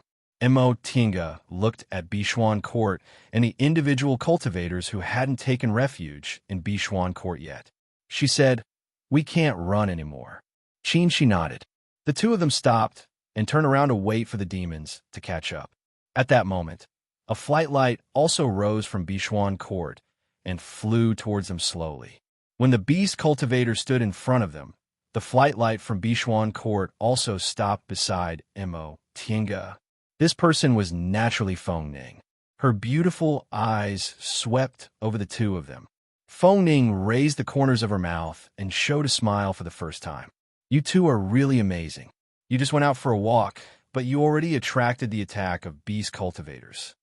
She was obviously mocking them for causing trouble. Mo Tinga put on a fake smile. "How could I compare to Miss Feng? You're sitting upright in Bishuan Court. You have a good bearing, and you're also very leisurely." Feng Ning's smile disappeared, and she glared at her. Mo Tinga also glared back without any trace of politeness. Ding Wan and Feng Xiao were elders, so she treated them respectfully, but Feng Ning was an exception. She glanced at them, then his gaze fell on the beast cultivators. 3 against 6. He was in the middle stage of the nascent soul realm, and these beast cultivators were all in the 8th rank. None of them were in the 9th rank. "Fellow cultivators, why did you chase me here?" His calm expression made the 6 beast cultivators a bit hesitant. After all, Qinxi's cultivation level was higher than theirs. Nevertheless, they soon calmed down. Although there were middle-stage nascent soul cultivators among them, they still weren't afraid. They were already beast cultivators, not low-level demonic beasts. After they gained spiritual intelligence, the gap between them and human cultivators was so small that it was negligible. A soft snort came from among the beast cultivators. Soon after, one of the white petrels turned into a white-clothed woman who floated in the air and said, "Fellow cultivators, we built Demon City just to settle down here.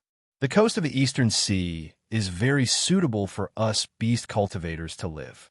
If you're willing to leave this place, we'll use this mountain as a boundary and won't invade each other. What do you think? Won't invade each other?" She cast a sidelong glance at them and sneered.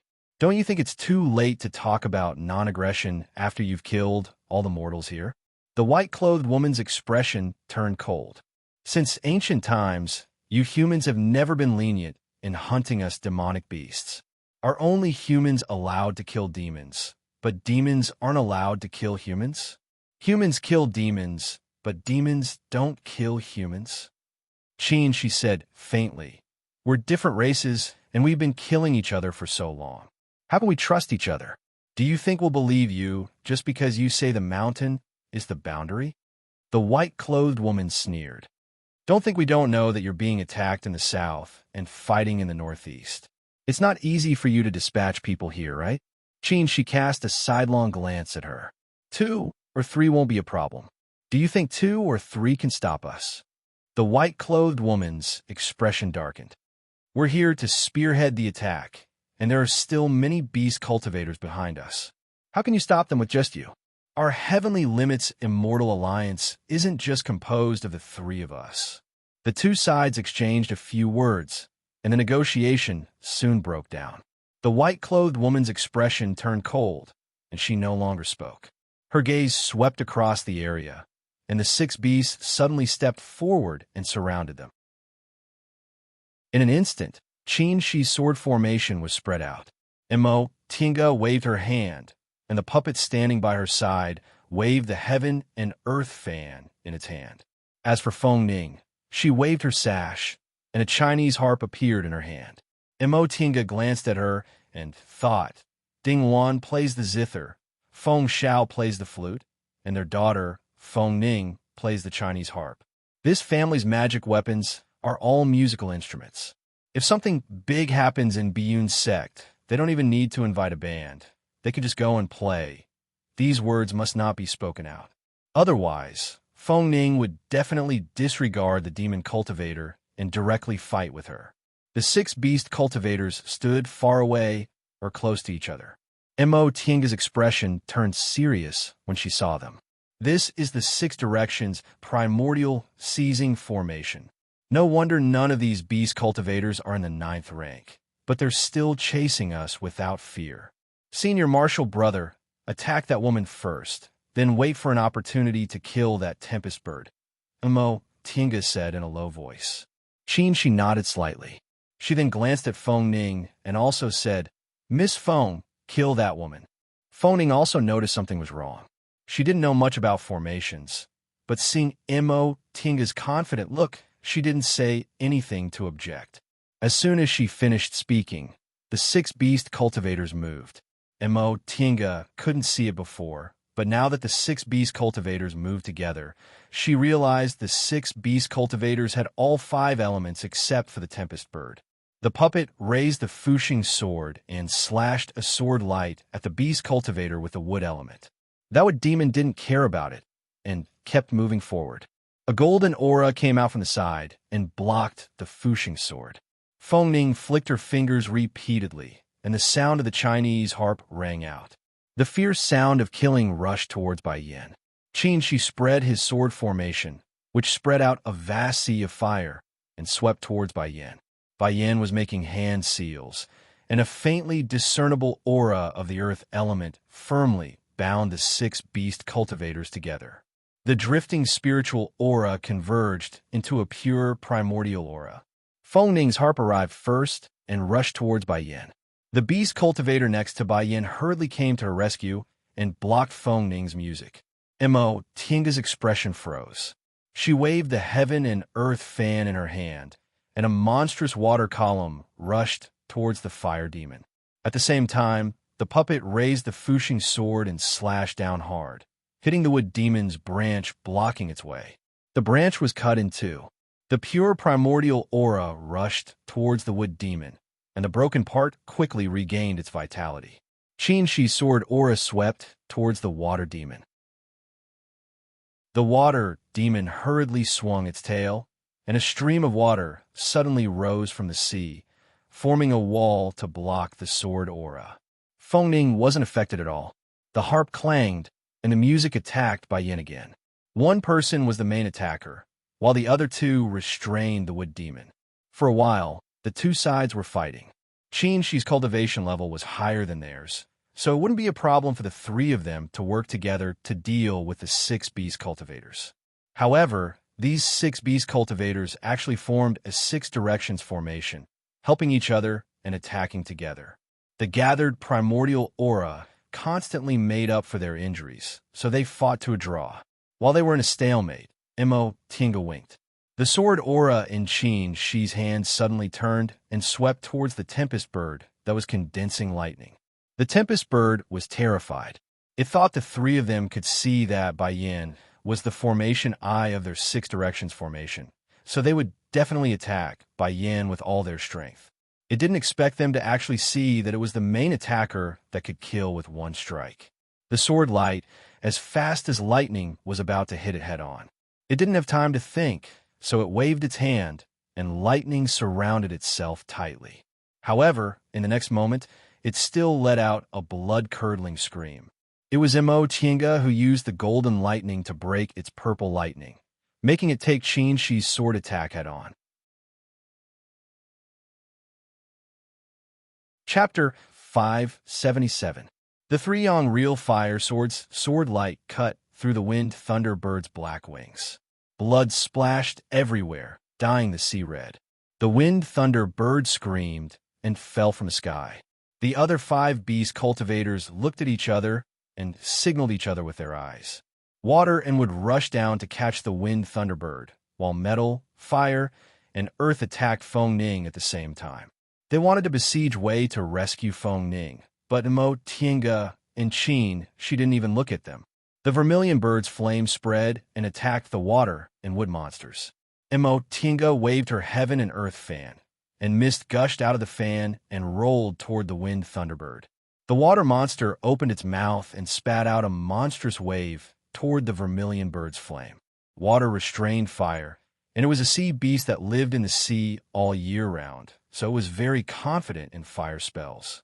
Unexpectedly, the flame in front of it was no ordinary fire. It instantly roasted the huge wave into water vapor and still rushed toward the two monsters. The two monsters were shocked. Half of their bodies were burned by the vermilion bird's flame, so they had no choice but to let go of the wind thunderbird. She shot a sword aura straight through the wind thunderbird's chest. Without its wings, the wind thunderbird could no longer use the wind and thunder escape, so it could only take the attack. The mist flying out of the heaven and earth fan turned into thin threads, rolling the wind thunderbird firmly and pulling it over. On the other side, Feng Ning blocked the attack, but she didn't have enough strength and was hit by the fire monster's remaining power. Metal, fire, and earth saw the tide, wind, thunderbird, and the defeated water and wood monsters. They signaled each other with their eyes, and the five monsters fled at the same time, heading toward the demon city. They didn't chase the five monsters who fled. Mo Tiange threw the wind thunder bird to Qin, Shi, and turned to look at Feng Ning. Feng Ning's whole sleeve was burnt. She covered her arm and glared at them. "Miss Feng, are you okay?" Feng Ning's face twisted. She couldn't help but say angrily, "You actually used me as bait?" Mo Tiange said nonchalantly, "I'm fine, aren't I?" "Of course you're fine." The more Feng Ning thought about it, the angrier she became. She pointed at her sleeve and said, "I'm the one who's not fine." With half of her sleeve burnt, she turned from a fairy into a lunatic. Mo Tiange looked at her and smiled, showing her shining teeth. "What's wrong with such a small injury?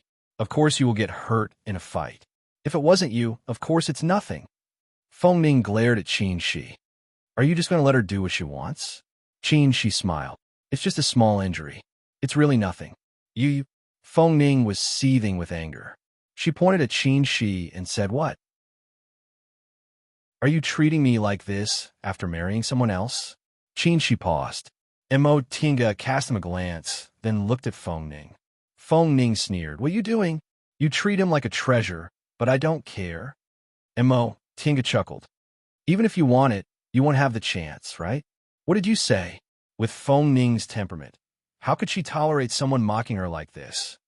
"If it wasn't because I didn't mean it, we would have been engaged 800 years ago."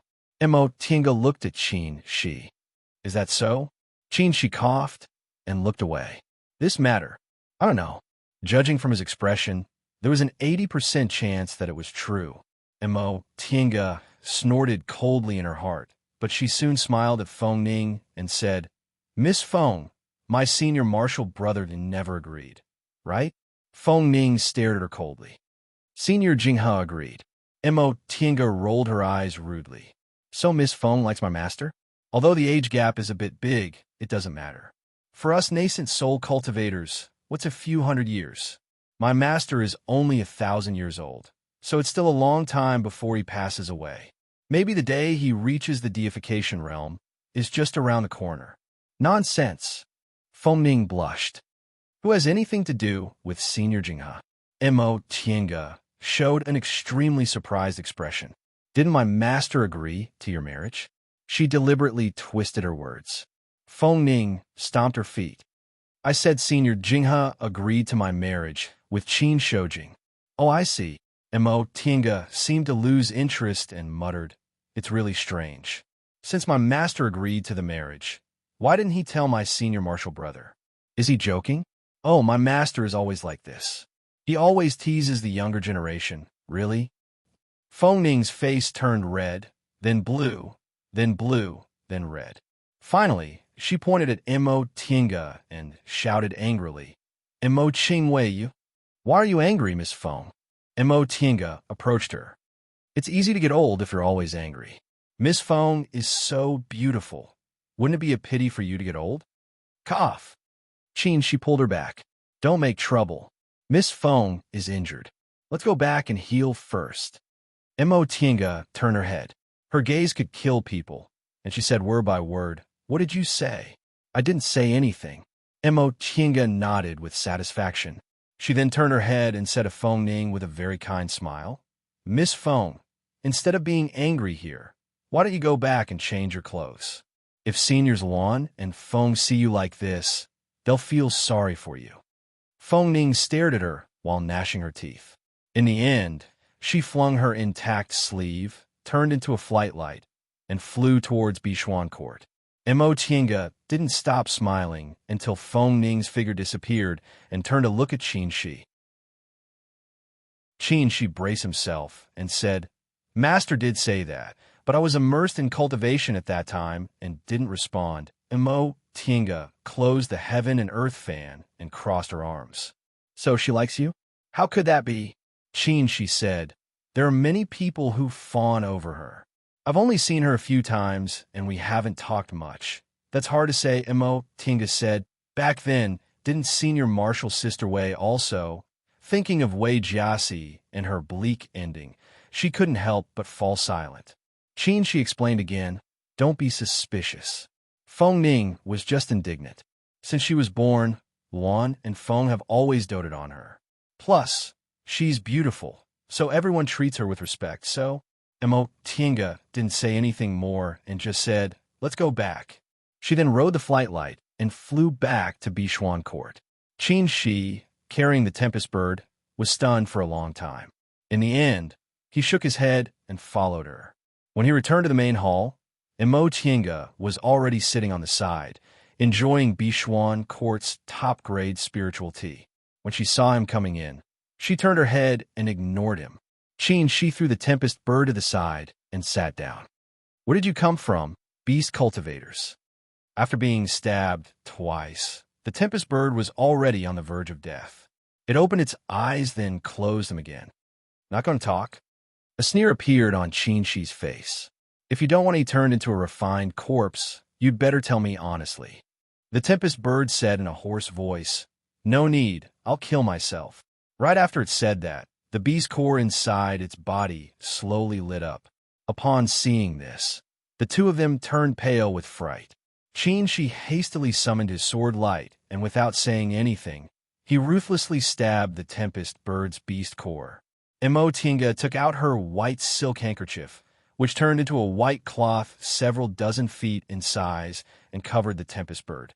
Asterisk, asterisk, asterisk, a loud boom. The cultivators in the square who were being tortured by Yin Fei turned their heads and saw that the main hall of Bishuan Court's main hall was shaking. "Cough!" Mo Tiange waved her hand, brushing away the dust in front of her. She muttered, "How cunning. Turns out he's long prepared to explode his beast core."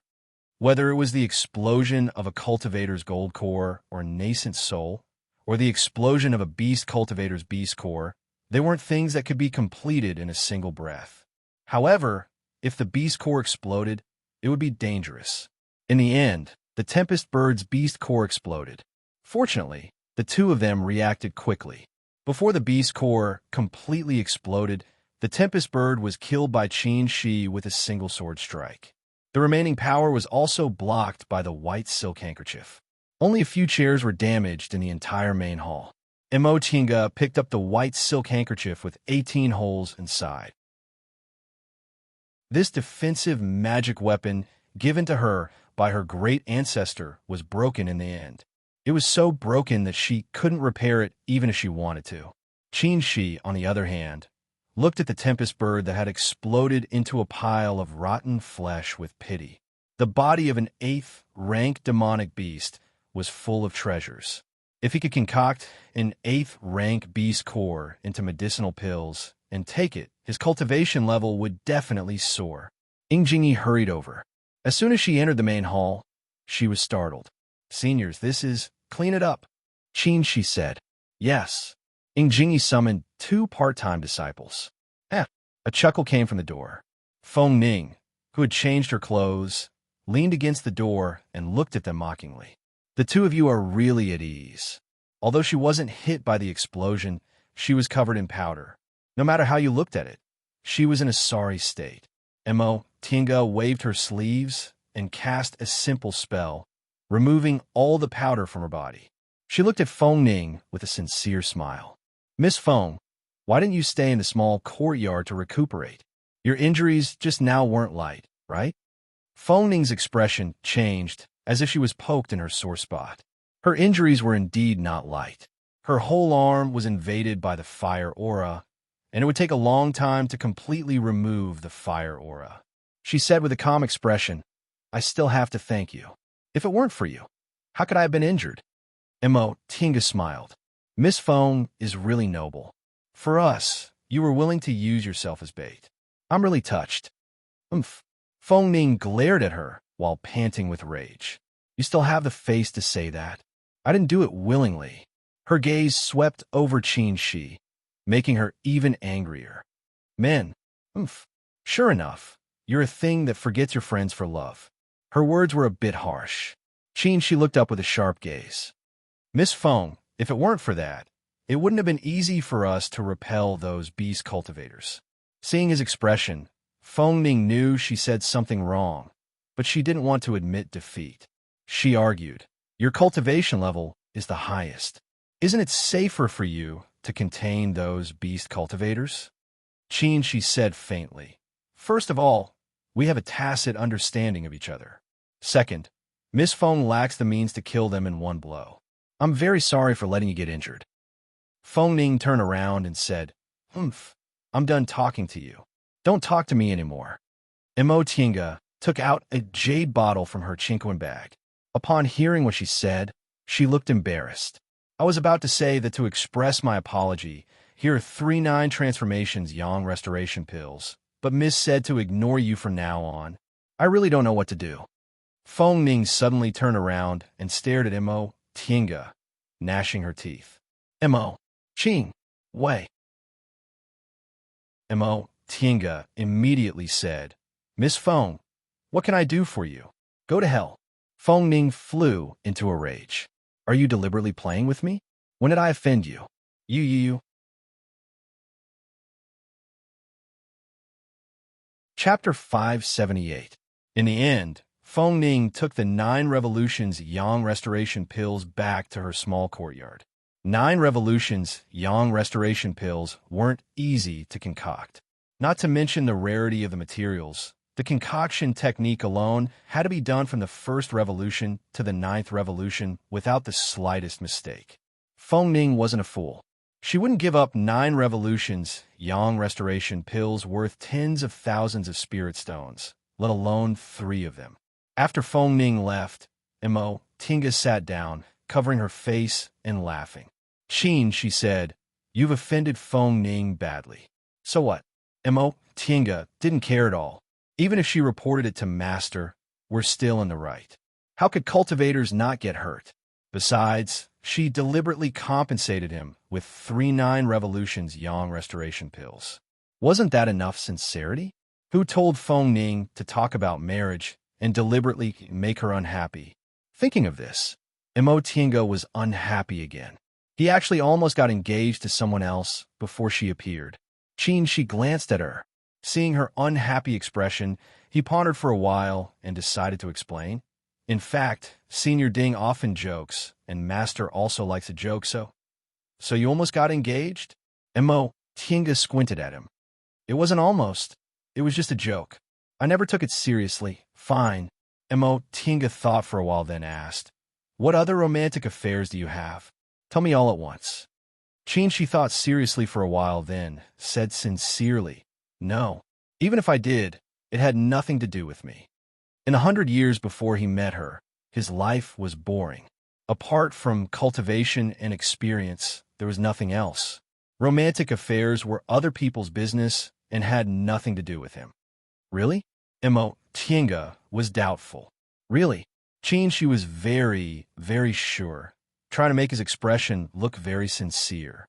In fact, Feng Ning didn't need to tell him about this matter. There was nothing between them. The elders just joked a few times. If they didn't happen to travel together this time, no one would mention this matter. However, he felt very happy. Her reaction showed that she cared about him. The 2 part-time disciples took the Wind Thunderbird's corpse, cleaned it, and moved a clean chair. The 2 of them casually said a few words, then went back to their own cultivation. Tinga took out the Thunder Bi Jing Xingji, gave her a few days ago, seeped her divine sense into it, and started to explore its structure. This lightning bead could paralyze a person's breathing. If she could figure out what was going on, her great heavenly lightning art would become even more powerful. While he was studying, Feifei's voice sounded in his ears. "Let me out, let me out." Mo Tienga moved her spiritual aura, then pointed at the spiritual beast bracelet and released Feifei. "What's wrong?" After exiting the spirit beast bangle, Feifei stretched her back and said, "I'm so bored inside. I came out for a stroll." Since they were here to kill demonic beasts, Xiaohua and Xiaofan would easily cause misunderstandings if they came out, so Mo Tinga left them inside the virtual sky world. Only Feifei was left. After it transformed into its human form, it couldn't stay in the virtual sky world for long. It always wanted to find a crowded place to stay, so it stayed in the spiritual beast bracelet so it could come out at any time. Besides, this was his hometown. How about he hide in the spirit beast bag? Then go ahead and stroll around. Remember to bring the token with you. Feifei lazily pointed at the Xianxing school Taoist robe it was wearing. Wearing this, who would ask? That's hard to say. With your current appearance, people will know you're not among the people I brought. Got it. Feifei curled its lips, tidied its robe, took out a water mirror, and combed its long hair. Feeling that it was incomparably handsome and flawless, it hummed a tune and left the sect head's main hall. Mo Tinga couldn't help but shake her head as she watched its back. How could she raise such a spiritual beast? It was fine when it hadn't transformed. It only needed to comb its golden fur all day long, and when it turned into a human and had to look at itself in the mirror. But she wasn't so particular about it. When Feifei walked out of the sect head's main hall and passed by the square, Bai Yinfei suddenly called out, "Senior Marshal Brother." Seeing that Feifei ignored him, he raised his voice and said, "Senior Marshal Brother, please wait." Feifei stopped. Seeing that there was no one around, it looked at Bai Yinfei and pointed at its nose. "Did you call me?"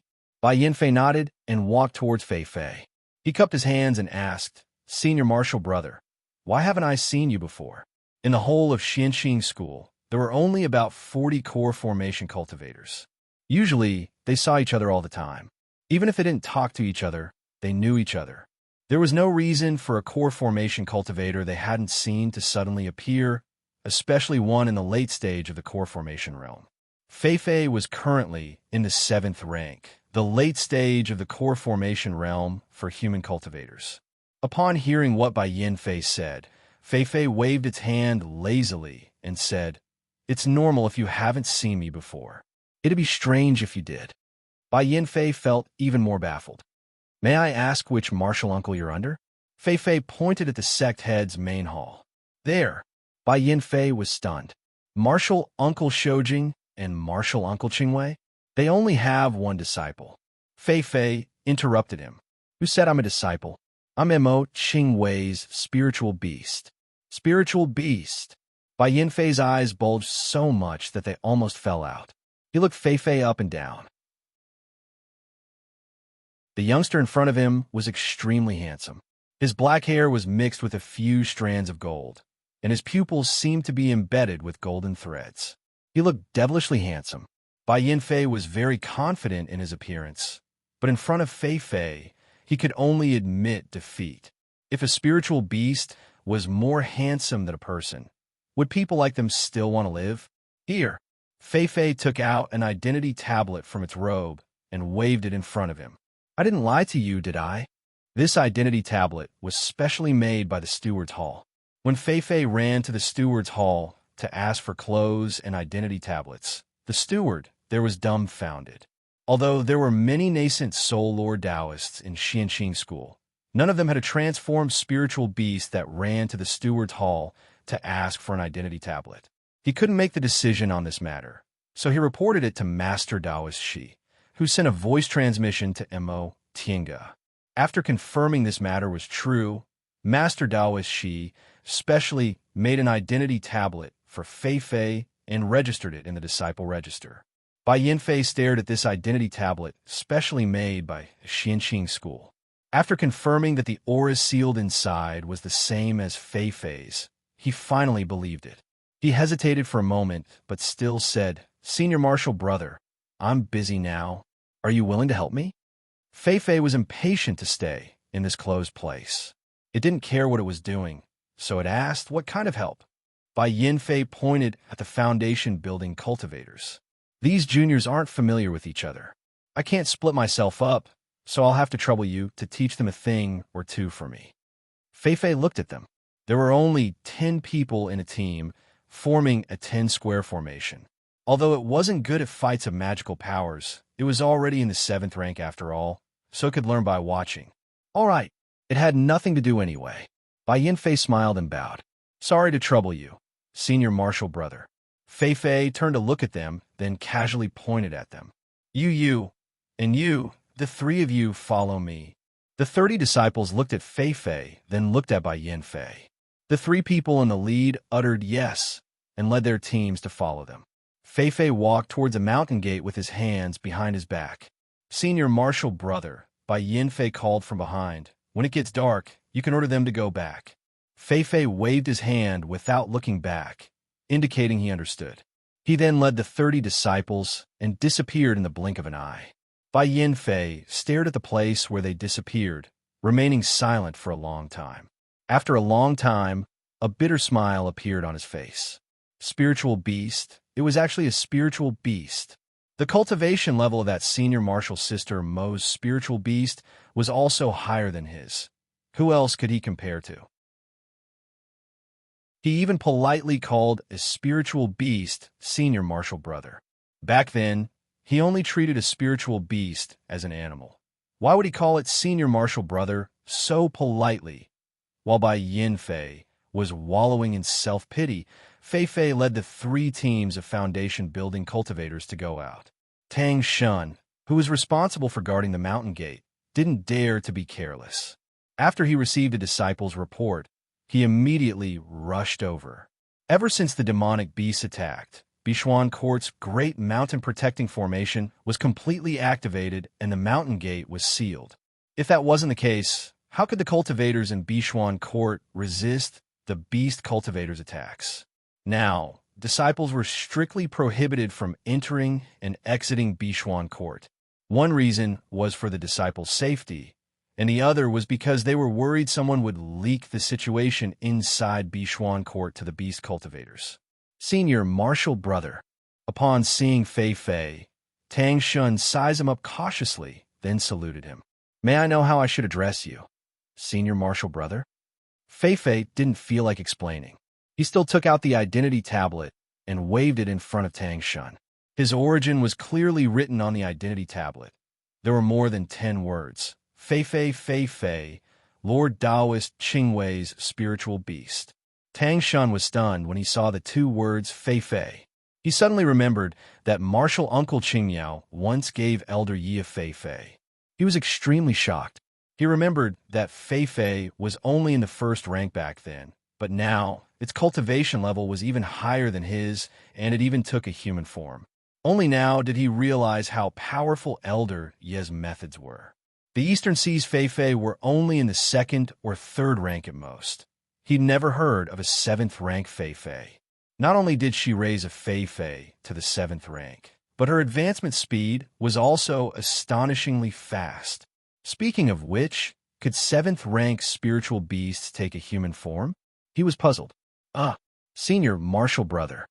After thinking for a long time, Tang Shun still decided to call him Senior Marshal Brother, like a human cultivator. "May I ask why we have to leave the monastery?" Fei Fei pointed at a group of cultivators behind him and said, "To take them out for training." "This isn't necessary?" Tang Shun said, "Our sect is so big. If we want to train, we can go anywhere. Besides, it's very dangerous outside. What if you encounter demonic beasts outside attacking the mountain?" Fei Fei said, "I'll naturally bring them back in time." Tang Shun hesitated for a moment, then said, "Senior Marshal Brother, please wait for a moment. I'll ask for instructions first." Fei Fei muttered, "So troublesome. Isn't it just going out?" Tang Shun smiled politely and said, "This is an emergency. Please forgive me, Senior Marshal Brother." He then took out a sound-transmitting talisman, said a few words, then waved his hand and flew towards the sect head's main hall. Before long, the sound-transmitting talisman flew back. Tang Xin took it and heard a sentence. "Let it be." He then took out an identity tablet and shone it lightly, opening a small hole that could only accommodate 2 people. "Senior Marshal Brother, please." Fei Fei led the 30 Foundation building disciples out of Bishuan Court in a swagger. Once everyone left, Tang Xun waved the identity tablet and the formation closed again. He didn't go back immediately. Instead, he stood there in a daze, watching Fei Fei slowly fly away. A spiritual beast. This was just a spiritual beast. In comparison, he was really incompetent. Fei Fei didn't know its appearance had made 2 cultivators with superior aptitudes feel ashamed of their inferiority. It just led the group of Foundation building disciples towards the seaside in excitement. Chapter 579. The Smell of the Sea. Fei Fei stood above the sea and took a deep breath.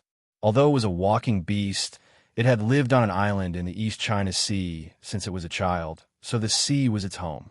"Marshal Uncle," someone shouted from below, "what are we going to do?" Fei Fei was very unhappy that its memory was interrupted. It rushed down and kicked all 30 Foundation building cultivators into the sea. "Marshal Uncle." These cultivators scratched their heads after being kicked into the sea. They didn't know what this Marshal Uncle wanted to do. They weren't good at swimming, so they could only rely on light body technique to float in the sea. Fei Fei glared at them. "Who told you to use spells? Soak in the sea for me." Having no other choice, these people canceled the light body technique and fell into the sea with a thud. Fei Fei nodded with satisfaction. If you want to fight with sea beasts, you have to get used to the sea. If you can smoothly practice the 10-direction formation in the sea without using spells, you'll pass. You and you. Fei Fei pointed at the leaders of the 3 squads. "Come here." The 3 of them flew over while dragging their wet clothes. "Marshal Uncle, I'll go patrol. You 3 keep watch. If they're lazy, oomph." The 3 of them said in fear and trepidation. "Rest assured, Marshal Uncle, we won't be lazy." "That's good." Fei Fei turned to look at them, then waved its hand. A golden aura flew out of its sleeve, circled around, and formed a light screen not far away.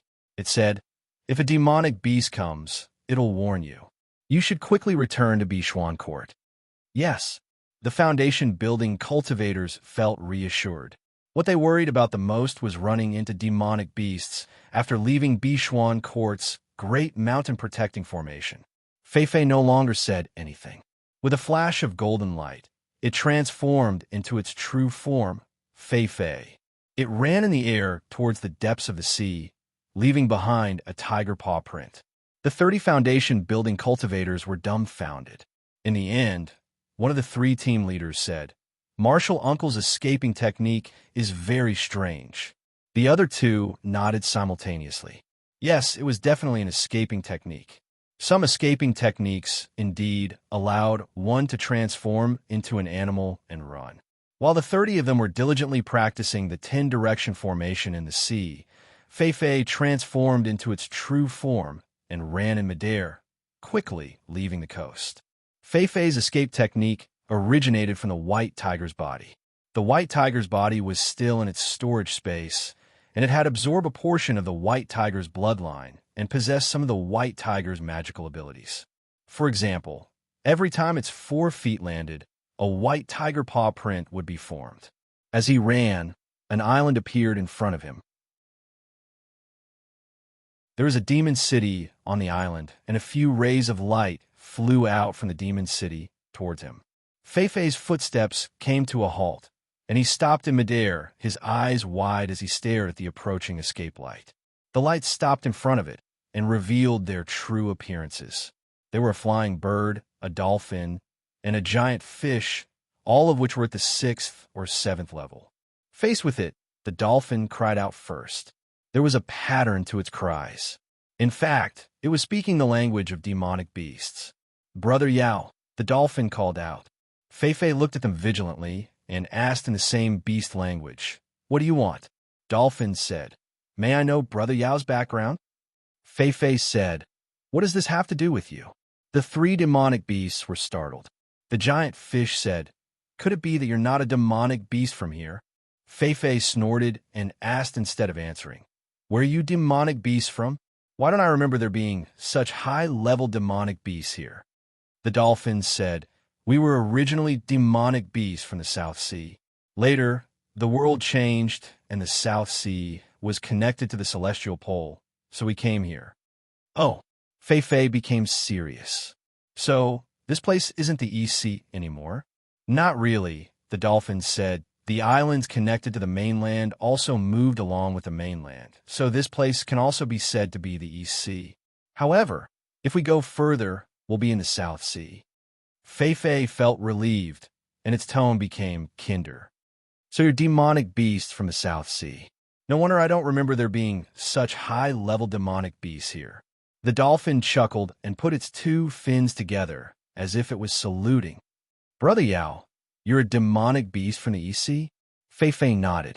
Yes, I grew up on an island in the East Sea.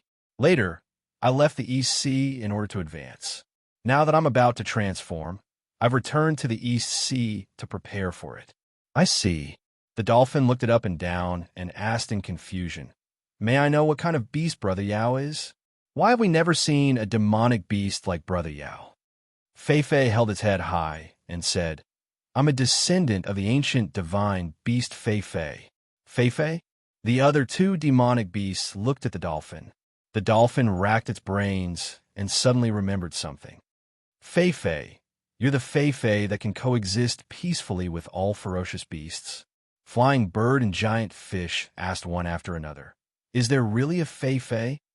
They hadn't reached the 8th rank yet, so Flying Bird and Giant Fish only had low-level intelligence. Only the dolphin was one of the special species of demonic beasts. Its spiritual intelligence had long been awakened, so it was equivalent to an 8th rank demonic beast that had already transformed. It wasn't much different from humans. The dolphin thought of a possibility and asked, Because you're a Fei Fei, we're not hostile towards you. In the past, if they encountered an unknown demonic beast that wasn't willing to tell them about its origin, they would have already attacked it. Fei Fei nodded. That's right. Even if you guys want to kill me, I can make you guys dispel your hostility. Oh, the dolphin already believed it. From a moment it saw Fei Fei, it had never thought of using force to make it submit. This was probably one of the Fei Fei's special abilities. Besides, from the conversation just now, Fei Fei's intelligence had clearly surpassed that of ordinary demonic beasts. So it's Brother Fei Fei. It's an honor to meet you. The dolphin swung its tail and lowered its head. Fei Fei returned the greeting, but its tone was still arrogant. What are you guys doing here? Since they were both demonic beasts, the dolphin said straightforwardly, There are many cultivators at the seaside. We're here to hunt. Hunters. Humans and demonic beasts had a mutual hunting relationship. Humans would hunt demonic beasts, and demonic beasts would naturally hunt humans too. A cultivator's body and golden core were also very nourishing to them. Yes, I wonder if Brother Fei Fei is interested in joining us. We have an 8th rank demonic ancestor in our demon city. Fei Fei shook its head uninterestedly. Our Fei Fei's cultivation method is different from yours. I won't be joining you as a hunter. Oh, the dolphin was a little disappointed. Fei Fei was one of the ancient divine beasts. The demonic beasts worshiped bloodlines the most. Moreover, it was going to transform very soon. I'm going to look for my clansmen. I hope we won't offend each other. Of course. Brother Fei Fei, have a safe journey. The dolphin made a gesture of sending off. Fei Fei nodded arrogantly. Still stepping on the tiger paw prints, it ran deep into the sea. The dolphin, Flying Bird, and Giant Fish respectfully watched as it left. After running for another few thousand kilometers, Fei Fei looked at a small island in the sea excitedly. Fortunately, this island came with the celestial pole. Otherwise, it wouldn't even be able to find its home. After calming its emotions, it landed on the small island. On the beach, 3 to 5 Fei Fei were playing. When they saw a golden light falling from the sky, they were stunned. Fei Fei saw these little Fei Fei and ran toward them. "Where's the clan leader?" The little Fei blinked its eyes and looked at it without answering. Fei asked patiently, "Where's the clan leader?" "You. Are you a god?" One of the little Fei gathered its courage and asked, "God?" Fei blinked. The little Fei said, "Your fur is golden." Fei shook the golden fur on its body and raised its head proudly. "Of course, I'm the most outstanding Fei. So you're not a god?" The little Fei said in disappointment. Fei glared at it. "There's no god. Take me to the clan leader." "I'll take you there," another little Fei called out. The little Fei turned around and ran toward the other side of the small island. Fei followed. While running, the little Fei asked, "If you're not a god, why is your fur golden?" "Because I ate a spirit fruit," Fei answered indifferently. "Can I eat it? I also want my fur to turn golden. It's so beautiful." You'll have to ask my master." "Master?" The little Fei suddenly stopped and turned to look at Fei. Its fur stood on end. "What's wrong?" Fei asked. The little Fei's eyes flickered with hostility. "You're a human's spirit beast, not one of us." Fei looked at it and laughed. "You're so small. Do you know what a spirit beast is?" "I know," the little Fei shouted. "Those human cultivators will come and capture us, and we'll be separated from our family forever." At this point, it started to cry. "I don't want to leave my mother." Fei was even more amused. "I'm not going to capture you. Why are you crying?" The little Fei stopped crying and stared at it with wide eyes. "You're not going to capture me? Why would I want to capture you?" The little Fei tilted its head and thought for a moment. A thought flashed through its mind, and it said, "I know. You want to see the clan leader and then capture us all." Fei was stunned. It laughed and scolded. "Nonsense. I'm also a Fei. But you're already a spirit beast. You're not a Fei anymore." "Little Yuan," a shout came from behind the little Fei. The little Fei turned its head, and several adult Fei ran toward them. The little Fei jumped up. "Clan leader." One of the Fei grabbed the little Fei and hid behind it. The group of Fei came before Fei and stared at it cautiously. "You're the clan leader?" Fei asked the leading Fei. That Fei raised its front paw. "Yes, I'm the clan leader." "You're..." Fei said, "My father's name is White Fang." "White Fang?" The clan leader thought for a moment and jumped up. "You're the missing son of White Fang?" Fei nodded its head. "Yes." "Is my father still alive?" The clan leader sighed and shook its head. "Your father died not long after you disappeared." Hearing this, the light in Fei's eyes dimmed. The clan leader asked, "Where did you go? Why did you become like this?" You've broken through to the 4th level?" Fei cheered up and said, "Yes, I'm already at the 7th level." 7th level? The group of Fei was shocked and whispered to each other. The adult Fei were usually at the 2nd or 3rd level, and the highest was only at the 4th level. There had never been a 7th level Fei. Fei continued to answer the clan leader's question. "Back then, I was accidentally captured by humans."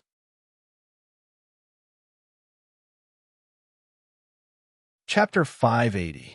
When Fei was very young, Elder Qingmiao, who was in charge of hunting sea beasts, caught it when it left the small island. It only had a vague impression of the island where its entire race lived. Most of these Fei did not remember it. After confirming that Fei was the lost little Fei, the chief warmly invited it into the cave where it was resting. "I didn't expect you to advance to the 7th order after being lost for so long. This is too shocking." Fei looked at the little Fei, which was hiding behind its kin, and said slowly, "I am already a human spirit beast." The clan leader was taken aback. Fei didn't say anything. Its body slowly lit up with a dazzling golden light, making Fei in the cave unable to open his eyes. When the golden light dissipated, it had already transformed into a human. Looking at the human teenager that Fei had transformed into, the clan leader raised his front foot in surprise and pointed at it. "You," Fei said, "my master was a cultivator with great fortune. Because of that, I was able to advance to the 7th rank and transform early. After the clan leader recovered from his shock, he remained silent for a long time before saying, "What are you trying to do by telling us all this?" Fei smiled and said, "We, the Fei clan, have the bloodline left behind by the ancient divine beasts in the human world.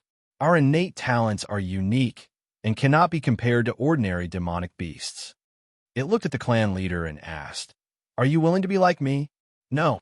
The chief's eldest son, the other Fei, shouted, "We can't be human beasts." Fei shook its head lightly. "I just hope that my entire clan will follow my master. I don't have to be spiritual beasts." Hearing this, the clan leader was puzzled. Since it's a follower, why can't it be a spiritual beast? Fei said, "You don't understand my master. I believe that she is the best master in the world. When we first made the spiritual beast contract, I was of no use to her, but she was willing to give me her most precious spiritual herbs to eat, so I was able to advance to the 7th rank. If our entire clan is willing to follow her, I believe that our fate of not being able to break through to the 4th order will change." "Then what do we need to do?" the chief asked. "Human cultivators wouldn't adopt useless spirit beasts, would they?" Fei pondered upon hearing this. "Fight? They are Feis and do not know how to fight. Guard the mountain gate? I don't think I need so many. Mounts? What a joke. The Fei, were divine beasts. How could they become mounts for humans and plant spirit herbs?" After thinking for a long time, Fei found that the Fei did not seem to have any other use besides being a pet. But there was no need to have more than 100 pets, right? "I don't care," Fei said straightforwardly. "If she doesn't want to, I'll just stick to her for now." Fei continued. "Patriarch, in ancient times, we used to be spirit beasts for human cultivators. Now, we're just following one person. It's not a big deal." The clan leader said, "How can the ancient times be compared to the present? We are divine beasts, and our masters are either immortals who have already ascended or cultivators with great divine power. But nowadays, there are no more powerful cultivators. Our Fei Empire is no longer as powerful as it was in ancient times. Divine beast? If it can't break through to the 4th rank and can't ascend, how can it be called a divine beast?" The clan head hesitated. Besides, Fei looked at the patriarch solemnly. "Don't you want to recover your ancestors' memories, ascend to the spiritual realm, and return to your family?" "Ancestral memories?" Fei said, "When I advanced to the 5th tier, I found the memories that were passed down from generation to generation. I don't want to be abandoned by my ancestors in this world. I want to find a spiritual realm and return to the Fei clan." The clan head was silent, and so were the other Fei. All this time, they only knew that they were the descendants of the divine beast Fei and were left in this world. They didn't know why, nor did they know how to find their way back. Return to the family? That was a thought that made their blood boil. But could it really be done? "Your master has that kind of power? Are you sure?" The clan leader was doubtful. Fei shook its head. "I can't be sure that we can find a spiritual realm. I can only say that my master is the cultivator who is most likely to reach the soul formation stage in this world." The clan leader turned to look at the other Fei. A Fei said timidly, "Why don't we try?" Another Fei said, "What if it doesn't work? We're living freely here now. If it doesn't work, our clan might go extinct." "But look at him, he is. Fei stood up and said, "You guys discuss it. Tell me when you've decided." Walking out of the cave, Fei slowly walked to the beach. On the beach, the little Fei were still playing. It used to be one of them, but now it was the only Fei in this world that could be considered a divine beast. Its fate changed the moment it secretly left the island. After it gained its spiritual wisdom, it often felt lonely. In this world, divine beasts no longer existed. There were only about 100 Fei that had been passed down for millions of years, and it was the only Fei that advanced to the 7th rank and inherited its ancestors' memory. Strictly speaking, it didn't have its own kind in this world. Xiaohua wasn't, Xiaofan wasn't, and these Fei weren't either. It alone carried the memory of the Fei race for millions of years and endured loneliness that no divine beast had ever experienced since ancient times. It wanted to find its own kind and go to the spiritual realm, but all of this was still far away. It felt very confused, and it didn't even know how to take the first step. In a way, it depended on Immerse. Although it always had an arrogant attitude on the surface, she was a person with vitality, persistent and enthusiastic, which made its heart feel hope. Therefore, it thought it should follow her. Maybe it could really find the way to the spiritual realm. Even if it couldn't find it, it wouldn't feel too lonely. "Who are you?" A frightened voice came to its ears. It was the little Fei that was playing and saw its human form. Fei was amused. If it was really a human, it wouldn't understand beast language. It shook its body and turned into a golden-furred Fei, which was very eye-catching among a group of snow-white Fei. "It's you." The little Fei were very surprised and surrounded it, asking questions all at once. "Why are you a human?" "Mummy said I can only become a human after I transform." "No wonder your fur is golden." *****. 2 hours later, the chief finally came and found Fei playing with a group of little Fei. Fei was still in its human form, sitting on the beach with a group of Fei. "You decided?" The chief nodded solemnly. "Yes, we've decided to go with you." It paused and said, "We're divine beasts. We can't forget our ancestors' memory." Fei smiled, although this result wasn't beyond its expectations. It said, "Call all of the Fei here." The Fei next to the chief dispersed to look for the scattered Fei on the island. It took them an hour to find all the Fei. The chief called their names. Before leaving, Fei released its divine sense to search the island. After making sure it didn't miss any Fei, it used a boat-shaped magic weapon it stole from Immerse to carry the 100 or so Fei in the world and left the island. When they arrived at the demon city, the dolphin came out again to greet them, but it didn't have any suspicions and even invited them to sit in the demon city. Fei refused. It imperceptibly memorized the defense measures of the demon city, then flew back to Bishuan Court. The 30 foundation building cultivators who were still practicing the 10-direction formation in the sea were dumbfounded when they saw Fei flying back with a boat full of Fei. The 3 team leaders hastily flew over and bowed to greet him. "Martial uncle." Fei waved its hand casually. "Are you done practicing?" Almost," the 3 of them said hesitantly. This martial uncle didn't seem easy to talk to. Unexpectedly, Fei didn't care at all. "It's not something you can practice in one day. Let's go back to the mountain gate first." The 3 of them were overjoyed and said, "Yes." The Fei looked at the 30 human cultivators following behind it. They were both afraid and curious. Even humans listened to Fei. Fei majestically came to the mountain gate with 30 cultivators and more than 100 Fei, instantly causing a sensation.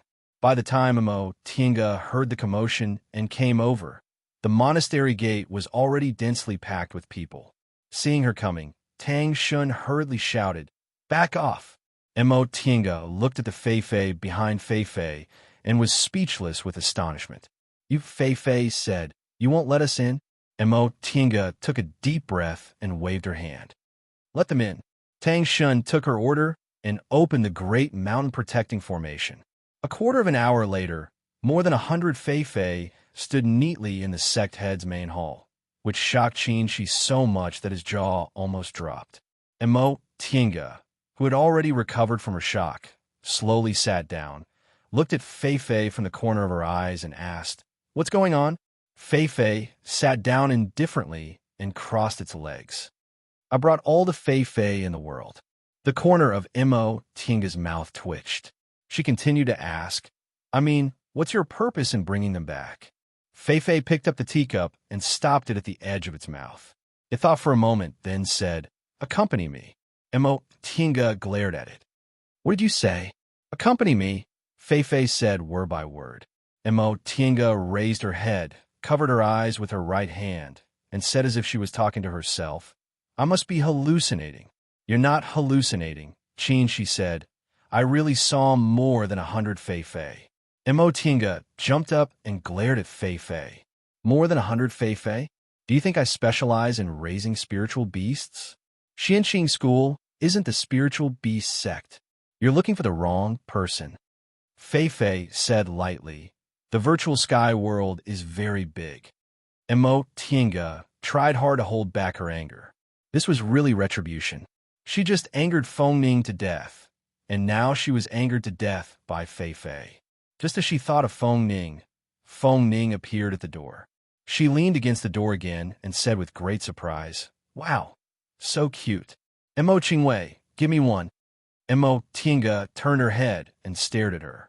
No. Feng Ning stopped smiling and glared at her. Qingwei, do you have to be so stingy? There's so many of them, but you can't even give me one? Tinga said faintly. Although they're spiritual beasts, they have their own wishes. I don't have the right to transfer them as gifts. Feng Ning was stunned and became silent. Tinga ignored her and glared at Fei-Fei. Are there spiritual beasts like you? Do you want to eat me poor with more than 100 of them?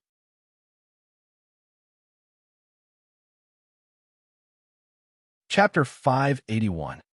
Tinga and Fei-Fei started an arduous negotiation. First of all, although the virtual sky world was big, it was full of medicinal fields, so it wasn't suitable for raising many spiritual beasts. Second, how many medicinal pills would she need to refine to raise more than 100 spiritual beasts? She didn't have the time. Finally, what could she do with more than 100 spiritual beasts?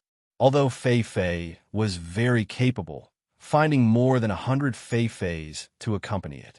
She had no problem with her brain. Fei-Fei expressed the following opinions. First, they could be separated but not separated. Second, they couldn't fight, but their intelligence was high among demonic beasts, so they could be taught some simple skills. Third, Tinga could teach Xianxing School disciples medicinal pills, and they were willing to exchange their treasure hunting skills for medicinal pills.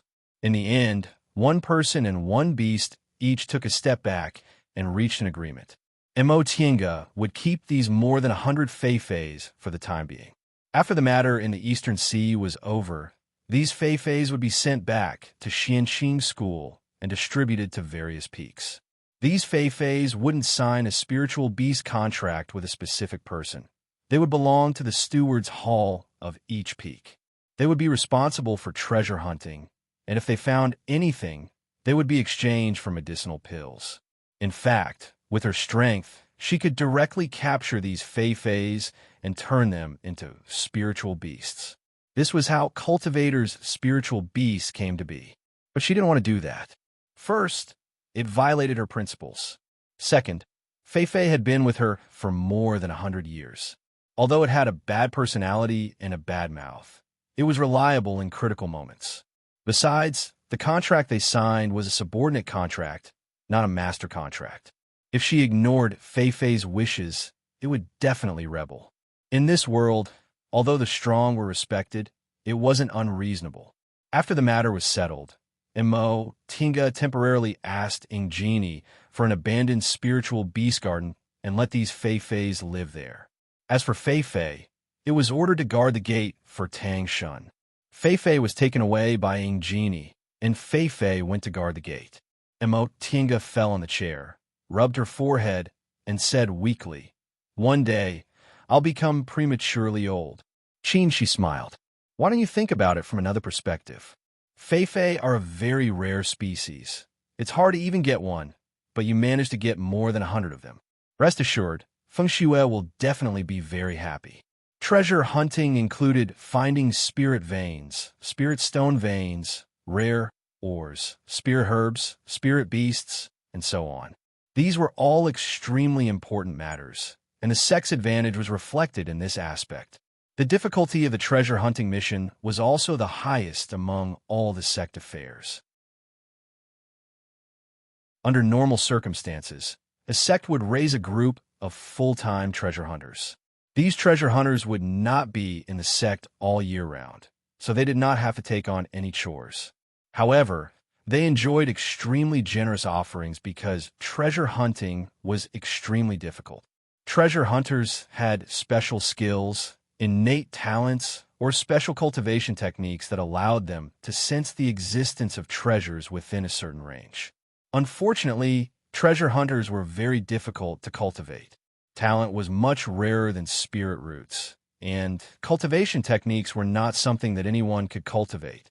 These Fei-Feis were naturally very sensitive to spiritual energy, and Fei-Fei had even found treasures several times.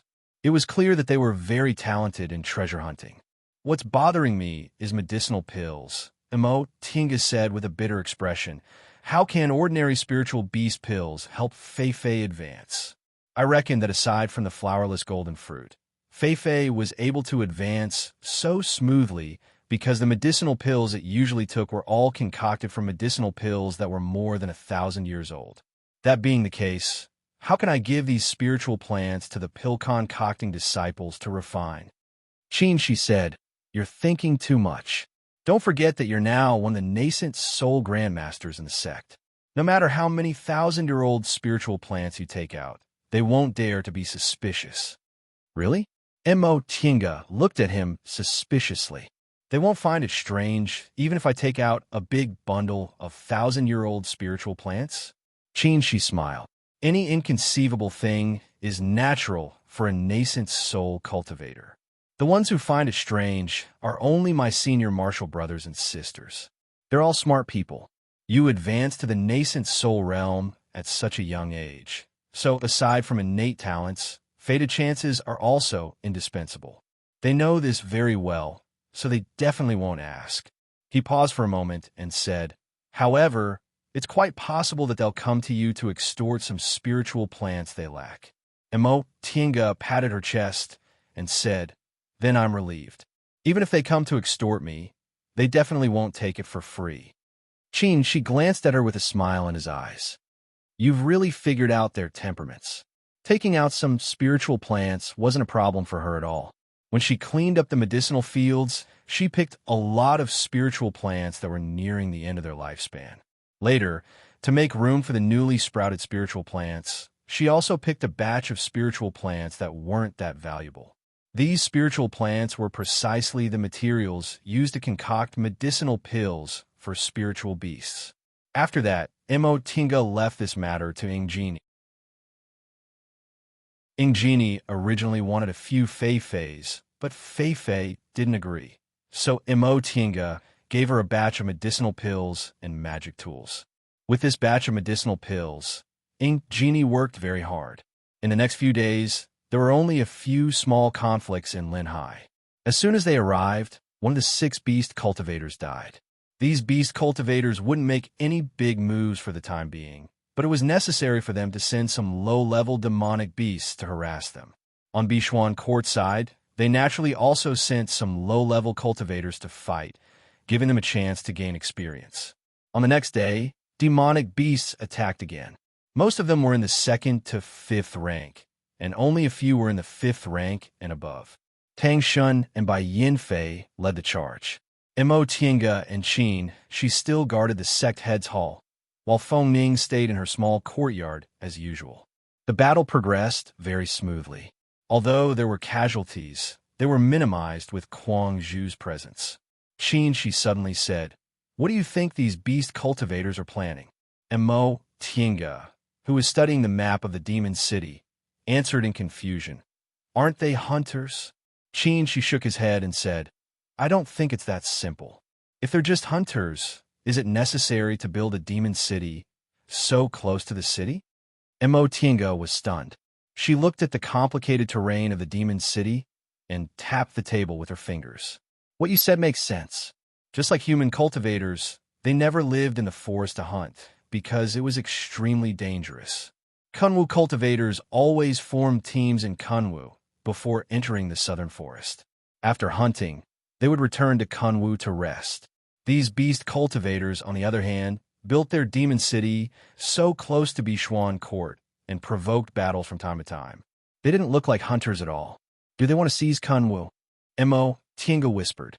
"We can't rule out any possibility," Qin, she said thoughtfully. They said there are more beast cultivators behind them. I believe it's true. If they didn't have reinforcements, how could the 6th rank beast cultivators have the courage to fight against them? That's troublesome. The demonic beasts in the South Sea are very powerful. Yes, Qin had experienced it himself, so he felt terrified whenever he thought of the demonic beasts in the South Sea. The demonic beasts in the South Sea live in such a dangerous place, so they're much stronger than ordinary beast cultivators. They're no weaker than human cultivators. He looked at Mo Tinga and asked, "Should we send a message to the Immortal Alliance?" Mo Tinga shook her head. "We don't have any evidence. We'd better send a message to Senior Marshal Brother Jinyang." Okay. Qin thought about it and agreed. Mo Tinga handed him the map of the Demon City. This was drawn according to Feifei's description of the Demon City. It should be accurate. Take a look. Qin took a look and frowned. After a long time, he said, "It's too difficult for us to directly attack the Demon City." The Demon City on the map was densely packed with watchtowers. Feifei said each watchtower was guarded by at least a dozen demonic beasts, and there were almost no blind spots. The formation around the Demon City was also extraordinary. Beast cultivators' Dao of formations was much inferior to human cultivators, so they didn't know where they got this formation. "I have a feeling," Mo Tinga said, "Bishuan Court might not be able to defend it." Qin nodded slowly. Bishuan Court was too difficult to defend. Although it was built on a mountain and had a brilliant mountain-protecting formation, it directly faced the sea and had a clear view. Plus, Demonic Mountain blocked the way, so it was difficult for reinforcements to arrive in time. Once they fell into a disadvantageous position, they could easily be wiped out. In a few days, I'll ask King Jingyi to withdraw some disciples to Kunwu. In case something like this really happens, it'll be good to preserve Bishuan Court's orthodoxy. Low-level disciples didn't have much influence on the war situation, so it didn't matter if they left. Just then, there were hurried footsteps outside. Before the person arrived, they heard a voice. "Master, Auntie." Shui Linbo rushed in, looking flustered. "What's wrong?" Qin asked. Shui Linbo took a breath and said, "Senior Marshal Sister Wu." Senior Marshal Sister Wu was taken away. Senior Marshal Sister Wu? Mo Tinga narrowed her eyes. "Is it Wu Feishuang?" "Yes." Marshal Uncle Zhifei chased after them. Mo Tinga said calmly. "Zhifei's strength is extraordinary, so it shouldn't be a problem." But Shui Linbo said they went to the Demon City, and Marshal Uncle Zhifei can't catch up with that demonic beast. Mo Tinga was stunned and suddenly stood up. "I'll go and have a look." Qin nodded. "Be careful." Mo Tinga responded and immediately turned into a flight light, rushing to the sea. On the East Sea, demonic beasts and humans were fighting fiercely. Mo Tinga took a look and found the situation was good, so she didn't pay much attention to it. She spread her divine sense and found a core formation cultivator flying north, so she chased after him. With the speed of a nascent soul cultivator, she soon caught up with the person in front of her. Mo Tinga flew past him and called, "Junior Marshal Brother Bai." Bai Yinfei stopped. When he saw her, he looked happy. "Senior Marshal's sister, Mo." For a moment, he forgot to call her Marshal Uncle. Mo Tinga didn't pay attention to him. She was the one who called him Junior Marshal Brother first. She said, "Follow me." As soon as she finished speaking, the flight light wrapped around Bai Yinfei and flew away quickly. Before long, Mo Tinga saw a huge black bird flying north with a person in its mouth. She stopped, raised her hand, and a golden bolt of lightning flashed between her fingers, striking the bird. Boom! The bird was hit, shook its wings, and fell to the sea. Mo Tinga summoned the 10,000 miles lone boat without hesitation. The boat suddenly grew bigger and caught Wu Feishuang. "Feishuang!" Bai Yinfei shouted, broke free from Mo Tinga, and rushed to the 10,000 miles lone boat. Mo Tinga didn't care about them. She waved the heaven and earth fan and took the bird's corpse.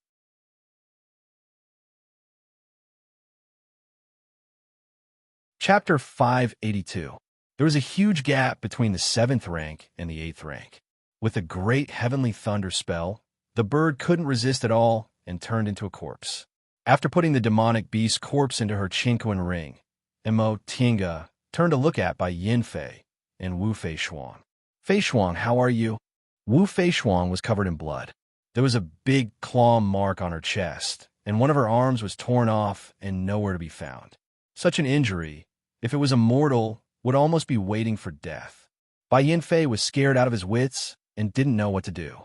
Mo Tinga landed on the canoe and said, "Junior Marshal Brother Bai, let me do it."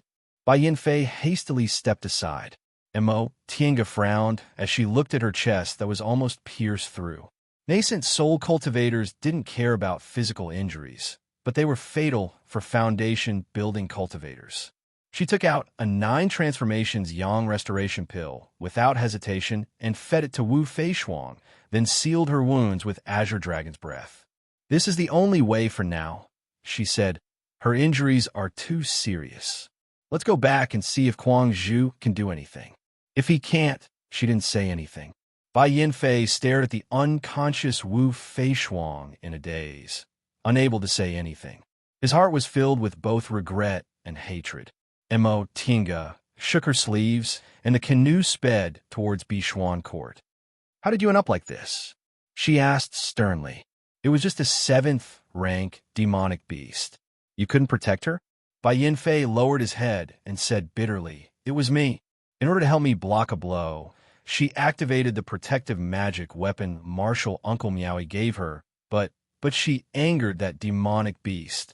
It probably wanted to lure me out, so it grabbed Fei Shuang." Seeing his self-reproach, Mo Tinga softened her tone and said faintly, "If you cared about her, you wouldn't need her to protect you." Bai Yinfei was sad and silent. The canoe sped through the waves and soon reached the seaside. The conflict was over, and the low-level cultivators were cleaning up the battlefield. The 3 of them got off the canoe. Bai Yinfei carried Wu Feishuang and ran like crazy. After entering the mountain gate and turning around the main hall, Bai Yinfei shouted, "Senior Marshal Brother Hanjian! Senior Marshal Brother Hanjian!" As soon as Kuang Zhu came out and saw Wu Feishuang in his bosom, he said, "Let's talk inside." Kuang Zhu carried Wu Feishuang into the side hall and placed her on the bed. He quickly examined her and nodded. "She can be saved." Mo Tinga heaved a sigh of relief. She had promised Senior Marshal Sister Miaoi that she would take care of Wu Feishuang. If Wu Feishuang died here, she would be ashamed to face Senior Marshal Sister Miaoi. Kuang Zhu turned around and took out a small bowl. Then he took out various kinds of spirit herbs, medicinal powders, and medicinal liquids from the medicine cabinet next to him and poured them into the small bowl. After that, he crushed them and turned them into ointment. "Marshal Uncle Qingwei." Kuang Zhu pointed at the Azure Dragon's breath on Wu Fei's wound. "Slowly withdraw this aura. I'll apply the ointment. Remember, you can only withdraw it slowly. If you withdraw it all at once, she won't be able to stop the bleeding, and it will be very dangerous."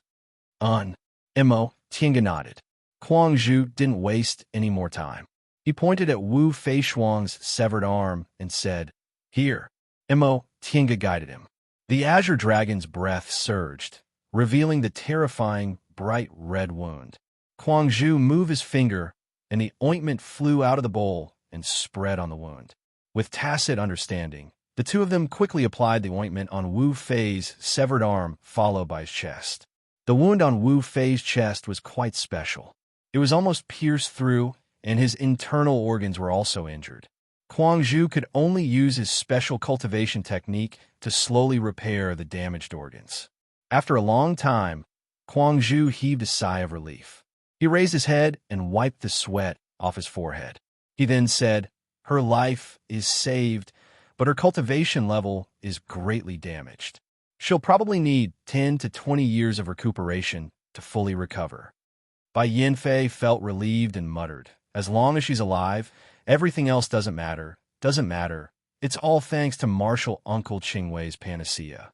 If it weren't for the panacea protecting Junior Marshal Sister Wu's heart veins and dantian, I'm afraid she wouldn't have made it back." Bai Yinfei hastily turned around and expressed his gratitude. Thank you, Martial Uncle Qingwei. Tinga shook her head. No need to thank me. I promised Senior Martial Sister Miaoi I'd take care of her. Kuang Zhu asked, Martial Uncle Qingwei, what panacea did you use?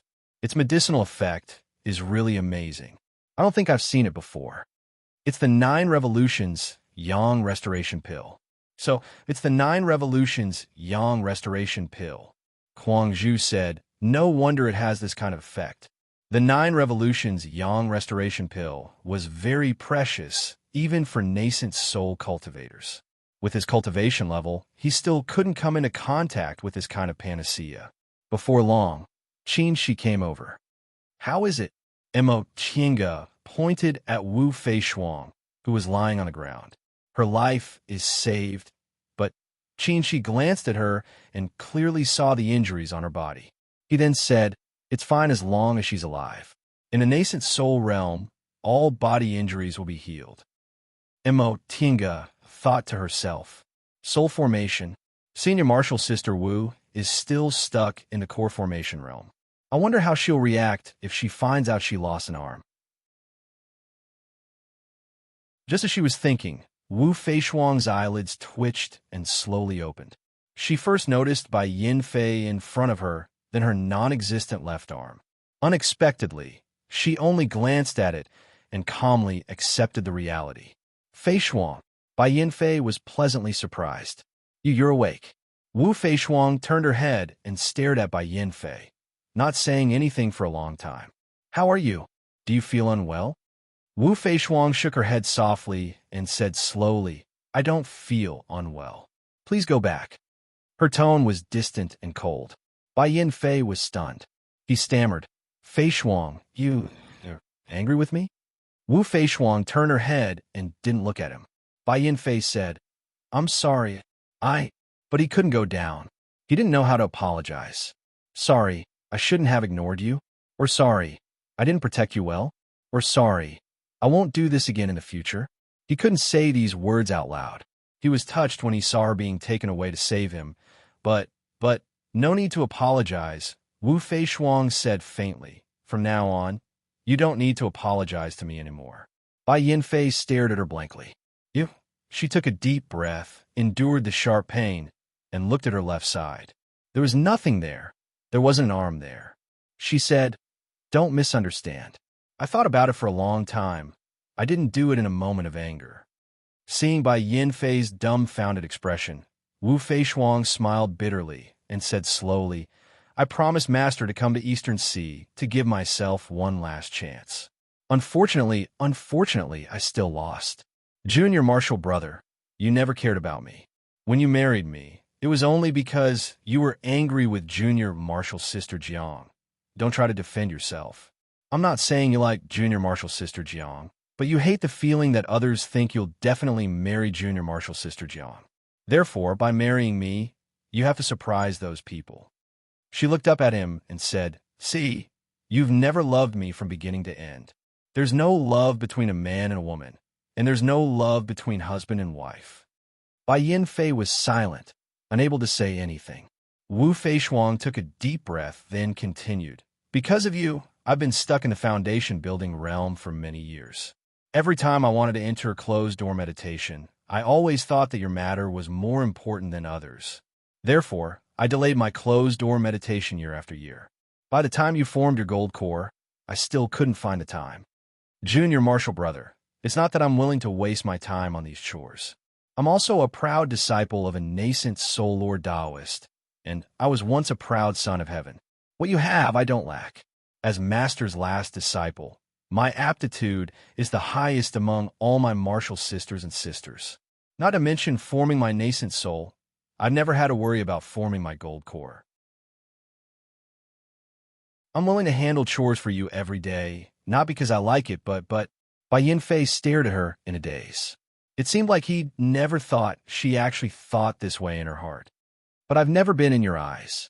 From the moment we got married, you turned a blind eye to me. I know you're still very childish. Although you're already more than 100 years old, your heart is still like a child's, so I was willing to wait for you to grow up. But later, I found out that even after you grew up, you still wouldn't love me." She closed her eyes, took a deep breath, then continued with a calm tone. "You're a good person, even if you're willful and arrogant.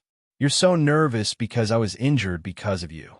Even if you start to treat me well, it's not because you have me in your heart, so I don't need you." Fei Shuang, Bai Yin Fei felt like he wanted to say something, but he couldn't. Should he refute her? It seemed like what she said wasn't wrong, but, "Junior Marshal brother, I've decided to end it. My love isn't that great. If I can't get anything in return, I can only end it." She stared at Bai Yin Fei, then smiled again, but there were tears in the corners of her eyes. "Just think of it as me being selfish for leaving you at a time like this. You're a good person. I lost an arm for you, so you'll definitely remember me. Fei Shuang, when we return to Mount Taikong, I'll personally explain things to Marshal Uncle Jinyang and Master." She blinked away the tears in the corners of her eyes and said, "Maybe you'll have a very sad time, but it'll be over very soon." Bai Yin Fei said in a daze, I. He didn't know what to say. He only felt that his temperament had been seen through and all his thoughts were known by her. He never thought this senior marshal sister Wu was very important. Just like she said, he only married her because he was angry. In the past 100 years, he never cared about her. Even at this moment, he wasn't completely repentant. He was just sad that she was injured because of him. Love never existed, so there was no way to find it. He hated this feeling of being hit on the head by others, but this time he was powerless to refute her because she knew him too well. "From now on, I'll work hard for my nascent soul. I'll be 200 years old soon. If I can't form my gold core before I'm 300 years old, I'll never be able to reach the nascent soul realm. I'm sorry, Junior Marshal brother. I lost to you for more than 100 years, so please let me win just this once. Asterisk, asterisk, asterisk. Let's go." She patted Bai Yin Fei's shoulder. "Let her recuperate first." Bai Yin Fei was scared out of his wits. In the end, he turned around and left. He needed to think about what happened in the end and what he should do next. It was only after Bai Yin Fei left that Wu Fei Shuang turned around and watched his back slowly disappear.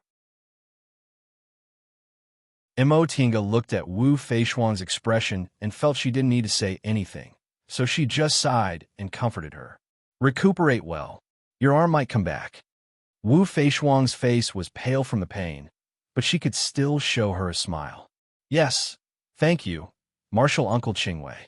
Mo Tinga waved her hand, then turned around and left.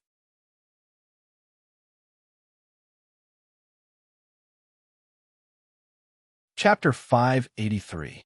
When he returned to the sect head's main hall, she was sitting in a daze.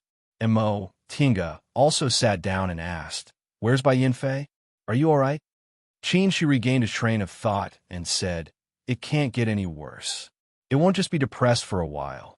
I reckon it'll turn into an inner demon." "Oh," Mo Tinga looked pensive. "Is this considered revenge? Junior brother Bai is quite pitiful. First, he suffered a blow from you. Then he encountered such a thing. However, this was not necessarily a bad thing for him. He has already been firmly trapped by his heart's devil. If he suffers another blow, he might be able to rise from the dead. I hope so." Mo Tinga didn't have much hope. With Bai Yin Fei's temperament, he wouldn't change unless he really underwent a transformation. In the next few days, Bai Yin Fei stayed in his room. They knew Bai Yin Fei needed time, so they didn't disturb him and let Fei Fei train those cultivators in his place. In comparison, Wu Fei Shuang was in a good condition. Although she couldn't repair her arm for the time being, and the injury wasn't something that could be healed in a day or two, she was in a good mood and could even crack jokes occasionally.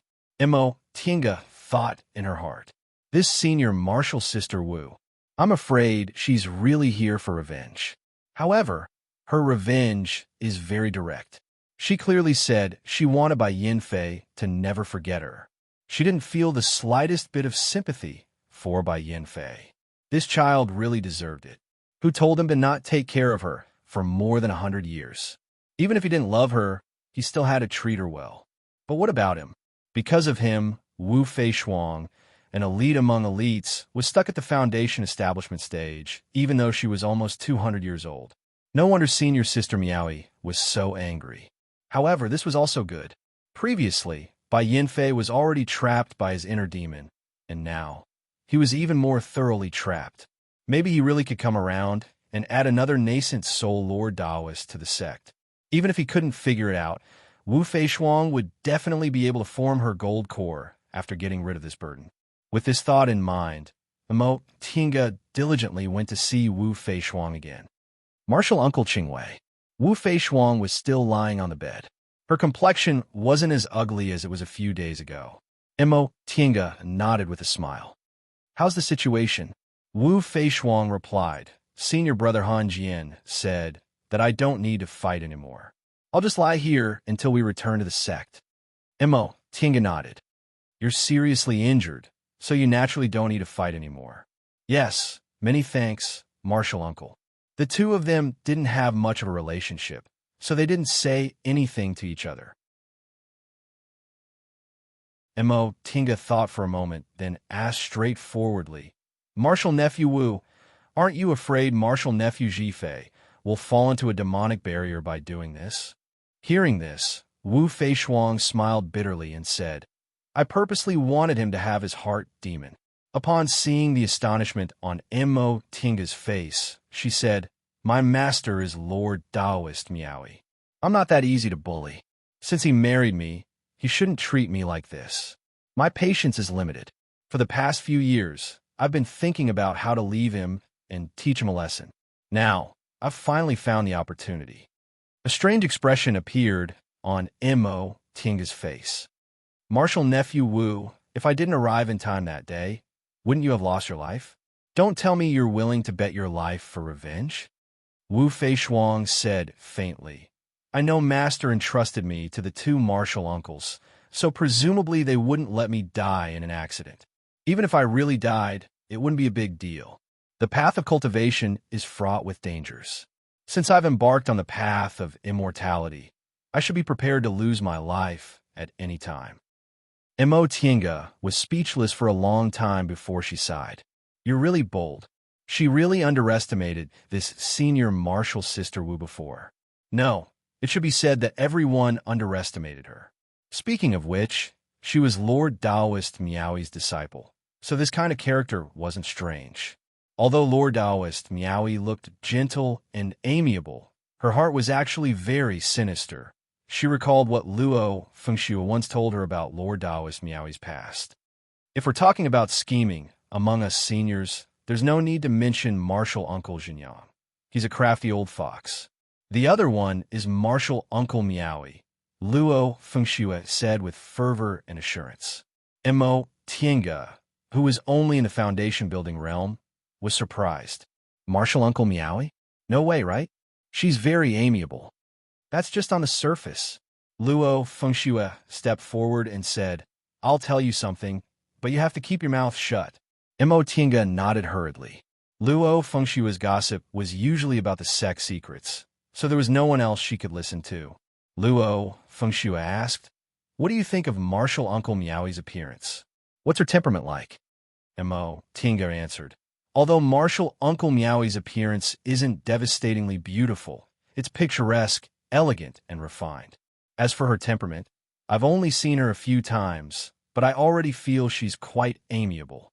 She doesn't even get angry when her disciples do something wrong. You're right.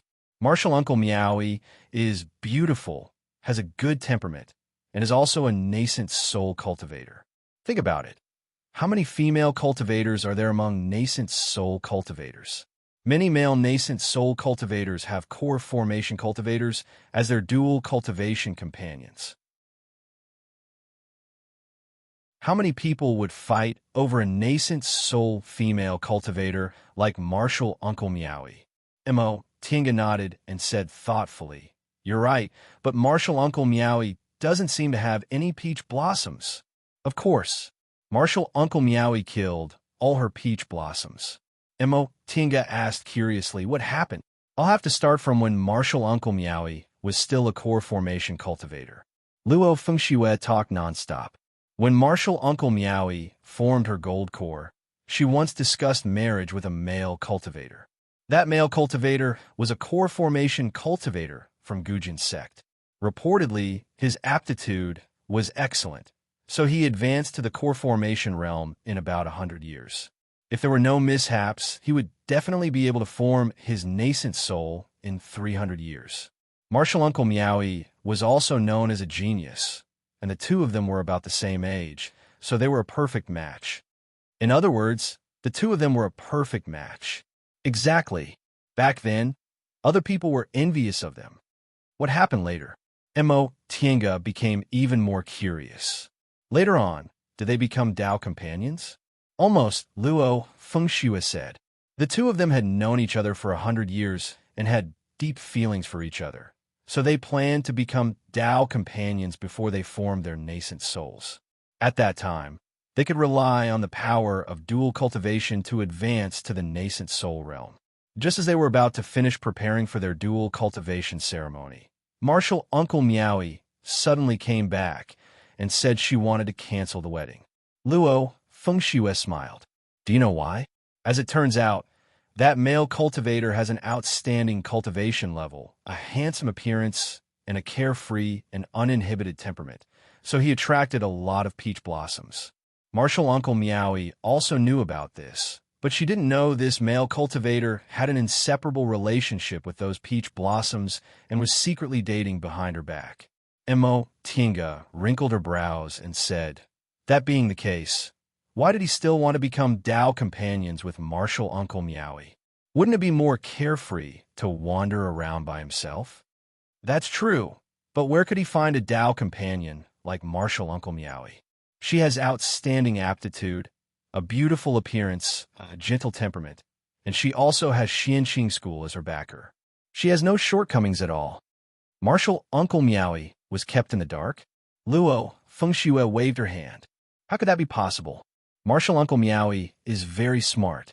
Besides, Martial Uncle Xinjiang and the others couldn't wait for Martial Uncle Meowie to not get married. Their sect cultivated such an outstanding disciple. So if she marries into another cultivation group, they'll get half of her nascent soul in the future. In fact, Martial Uncle Meowie already knew about that male cultivator's romantic affairs. She just pretended not to know and even took the initiative to propose to become Dao companions. That male cultivator couldn't wait to report to his master and prepare for the dual cultivation ceremony. Then, Martial Uncle Meowie secretly spied on him. Right when he was making love with a peach blossom in his cave, Martial Uncle Meowie suddenly appeared. How could he dare to tell others about this kind of thing? So, she broke into his cave. And then, Mo Tienga listened with great interest. Luo Fengxue continued. Then, that male cultivator naturally wanted to clear his name, but Martial Uncle Meowie didn't say. She already knew. She pretended she just found out and left very sadly. When she came back, she said she wanted to cancel the wedding. That male cultivator naturally chased after her to explain, but Martial Uncle Meowie closed the door and refused to see him, so he could only go back dejectedly. And then, Luo Fengxue couldn't hold back her smile anymore.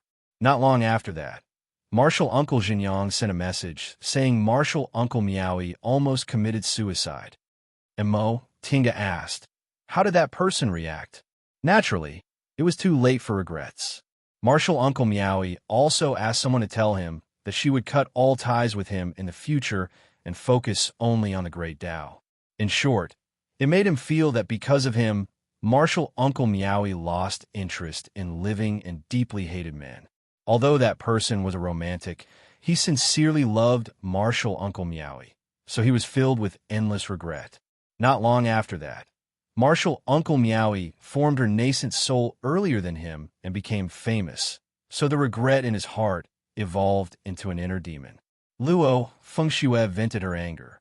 At first, he only felt regret about canceling the wedding. But later, when he saw Martial Uncle Meowie formed her nascent soul earlier than him, he kept thinking about forming his nascent soul. How could it be easy for someone to form their nascent soul with such an obsession? His inner demon became deeper and deeper. What happened to him later? Later? I haven't heard of him for a long time. He seems to still be in the core formation realm. Thinking about the past, Tinga sighed inwardly. This pair of master and disciple. How trustworthy were their methods? It seemed very simple, but it directly targeted the other person's temperament.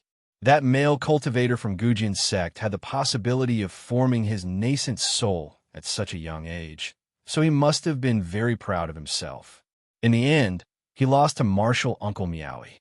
Moreover, Tinga even betrayed her and almost caused her to lose her life. These two kinds of complicated emotions slowly evolved into inner demons. As for Wu Fei Shuang, she chose the right time to treat Bai Yinfei this way. Now, because of her, Bai Yinfei's temperament changed greatly. He no longer had the confidence to form his nascent soul, yet she still played such a trick on him. It would be strange if Bai Yinfei didn't have an inner demon. However, these two men didn't have bad consciences. If they were truly heartless men, it would have been ineffective. Wu Feishuang lowered her gaze. After a long time, she once again said softly, I admittedly deliberately retaliated against him, but this was originally a flaw in his mental state. If he could break through his inner demon, he'd definitely be able to form his nascent soul, so I wouldn't feel sorry for him. Tinga stared at her, then suddenly asked, if Bai Yinfei really changed, would you forgive him? Wu Feishuang shook her head softly. I've never blamed him. He's just hasn't grown up yet. Tinga was silent. Originally, she thought if Bai Yinfei chose Jiang Min, the two of them would have a higher chance of developing feelings for each other. But now, it seemed Wu Feishuang was the most suitable for him. Just as she was thinking, she suddenly heard Qin Shi's voice. Come here quickly. There's an important matter. Qin, she went to patrol, just now. Could it be that he discovered something? Tinga hastily stood up, bid him farewell, and returned to the sect head's main hall.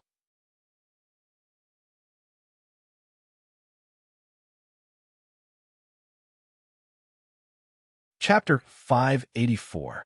When they returned to the main hall, Qin Shi said, Get ready to go back.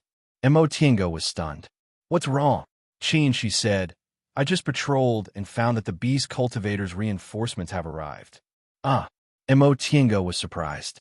They actually came so fast. I already told Han Jian and Tang Shun to gather the disciples of the two groups and board the flying boat. Tinga said, Bishuan Court has 2,000 disciples. Jingyi transferred some of them, so there are more than 1,000 now. Including the 300 disciples we brought, there should be about 1,600 in total, right? With so many people, the flying boat won't be enough. It's okay. Qin Shi said, we'll stay behind and guard the rear. If the flying boat can't carry them, we'll teleport them to the celestial pole through the transporting formation. He did some calculations and said, we should be able to make it. Apart from this, there was no better way. Even if they reported it to the Immortal Alliance, it wouldn't be that fast, and the Immortal Alliance didn't have enough people now. Giving up on Bishuan Court and using Demonic Mountain as a danger zone was much easier to defend. Even if they attacked, Tiandao's sect happened to be nearby, which was the base to resist the Devil Path, and nascent soul cultivators could be mobilized at any time. Qin Shi recorded the situation here in a Jade Talisman and sent a message to the Immortal Alliance. A few days ago, they just sent a message to Lord Daoist Xinyang, but before they got a reply, their speculation became reality. Then he ordered someone to call Bai Yinfei. After a long time, Bai Yinfei came. His eyes were lifeless, and he looked sloppy. He saluted the two of them. Greetings, martial uncles. Seeing his appearance, Qin Shi frowned. He loved cleanliness by nature and couldn't stand people who didn't care about their appearance. His voice became cold. Zhifei, now that we're facing a major event, how can you be worthy of Senior Marshal Brother Xinyang's teachings? Bai Yinfei still looked dispirited as he said, with two martial uncles here, what am I? Nonsense. Qin Shi became even angrier. Aren't you a genius with a single spiritual root? Can't you get up after a little setback? If that's the case, why are you still cultivating? Since you look down on yourself, this is none of your business. Get back to the flying boat and return to Xianxing School. Although Qin Shi was cold, He never criticized people harshly. This was the first time he said such harsh words. Being scolded like that, Bai Yinfei's face turned red, and he lowered his head, unable to lift it. He had never been scolded like this before, not even by his master, Lord Taoist Qinyang. Now that he was being scolded, and the person being scolded was Qin Shi, the person he considered his mortal enemy, he felt even more embarrassed. What are you waiting for? You have time, but I don't. Bai Yinfei bit his lip, then turned around and left. He even forgot to say goodbye. Tinga sighed softly as she stared at his dispirited back. If he could not break out of the cocoon and be reborn, his rare, single spiritual root could be considered to have died prematurely. Before long, Kuang Zhu and Tang Shun came to report that all the disciples had already assembled. She gave the order. The flying boat immediately set sail, and the rest of the disciples began to teleport. As Tinga walked inside Bishuan Court, she couldn't help but sigh as she looked at the richly carved railings and luxuriant flowers in front of her. The disciples could leave, the valuables could be moved, but these buildings were destined to be destroyed by the flames of war. Yaoqing's painstaking efforts were going to be destroyed in the end. Just as he was thinking, he suddenly saw the Tao Achieving Pagoda in the distance shrink and descend. She was astonished. She shook her sleeves and flew in that direction. When she arrived at the original location of the Tao Achieving Pagoda, it was already empty. There was nothing there. She saw Tang Shun standing there with the miniature Tao Achieving Pagoda in his hand. Elder Yi. Tang Shun hastily greeted her upon seeing her. Tinga stared at the Tao Achieving Pagoda in his hand and asked curiously, "The Tao Achieving Pagoda can shrink?" Tang Shun nodded with a slightly flushed face. The Tao Achieving Pagoda is a magic weapon, so it can shrink. I see. Bishuan Court storehouse was inside the Tao Achieving Pagoda. Since the Tao Achieving Pagoda could be taken away, Bishuan Court's losses wouldn't be that great. Elder Yi. Tang Shun stared at her with a hesitant expression. What's the matter? Tinga asked. Tang Shun said, We've discussed it.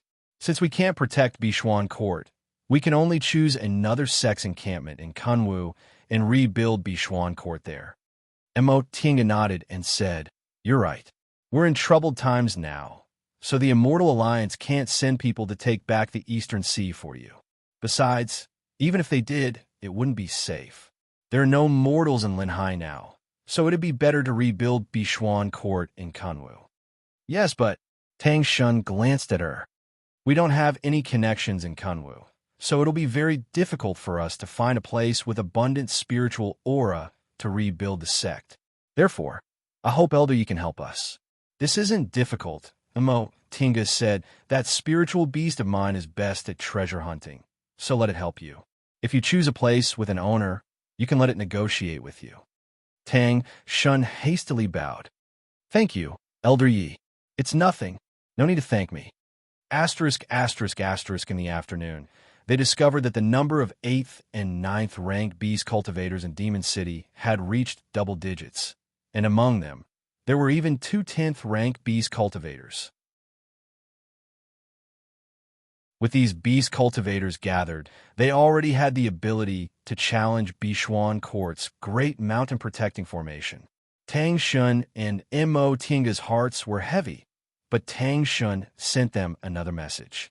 They still needed one more day to safely send all the disciples to Kunwu.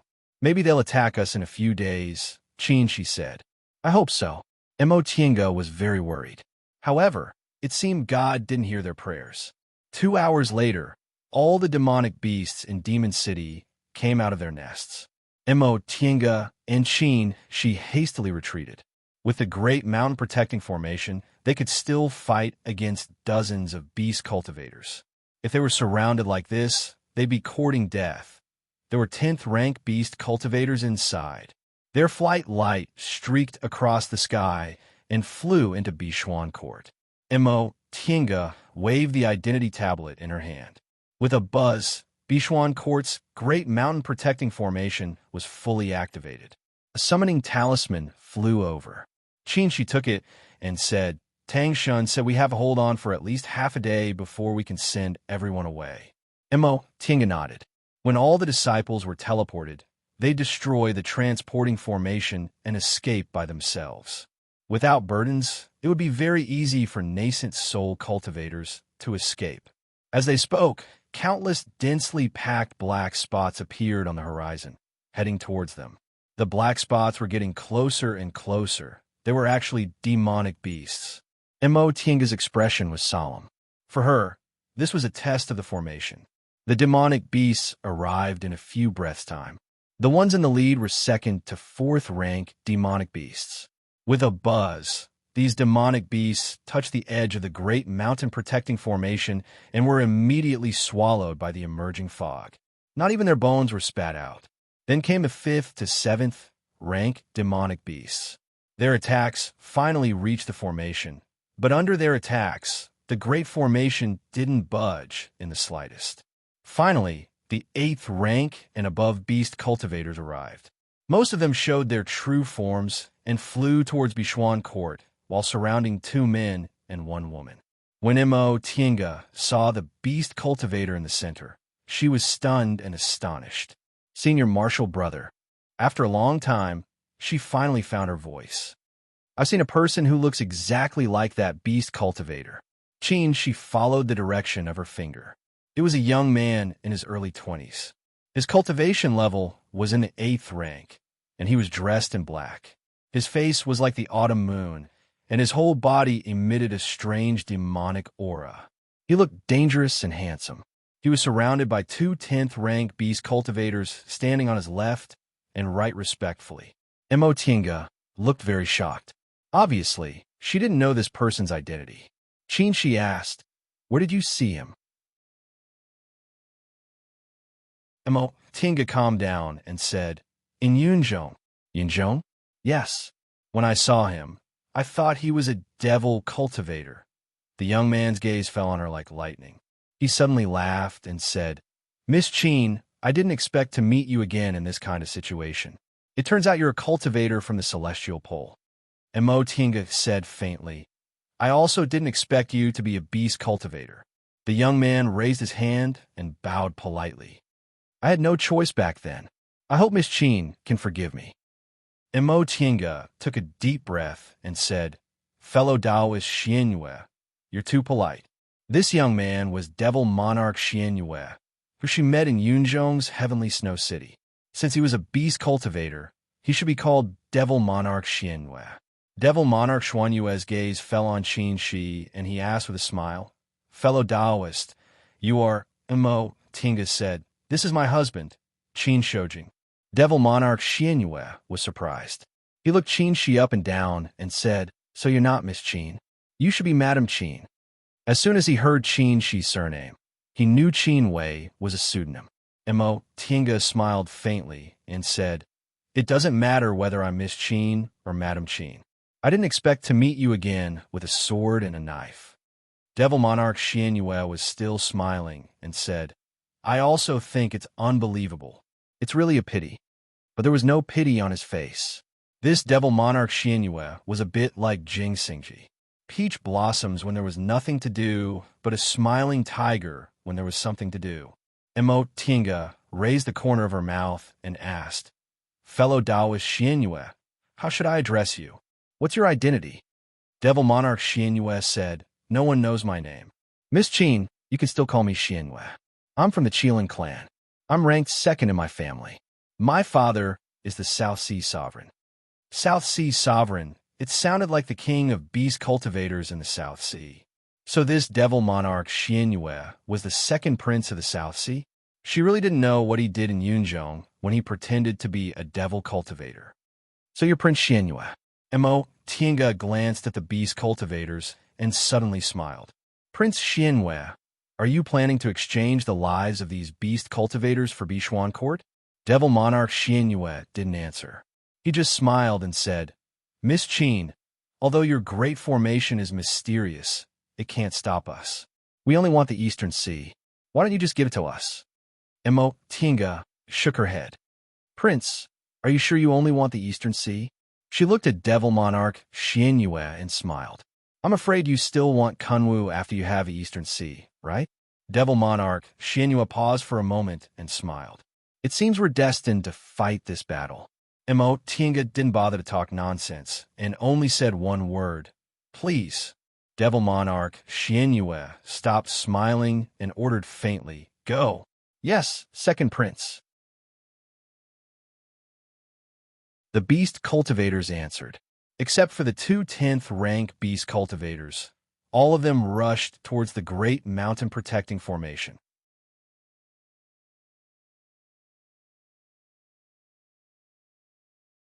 Chapter 585. Attacking forcefully was the stupidest way to break a formation, but it was also the most effective. Any formation had a tolerance limit.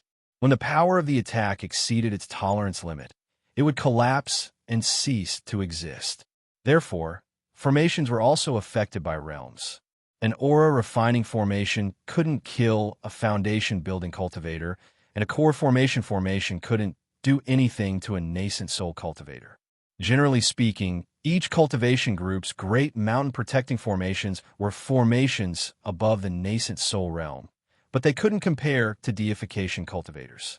Therefore, with so many beast cultivators above the 8th rank gathered, they could definitely break it by force. Of course, the process of breaking it wasn't that easy. Now, Black Moon Monster Sovereign and her group were planning to use this stupid method to break the formation.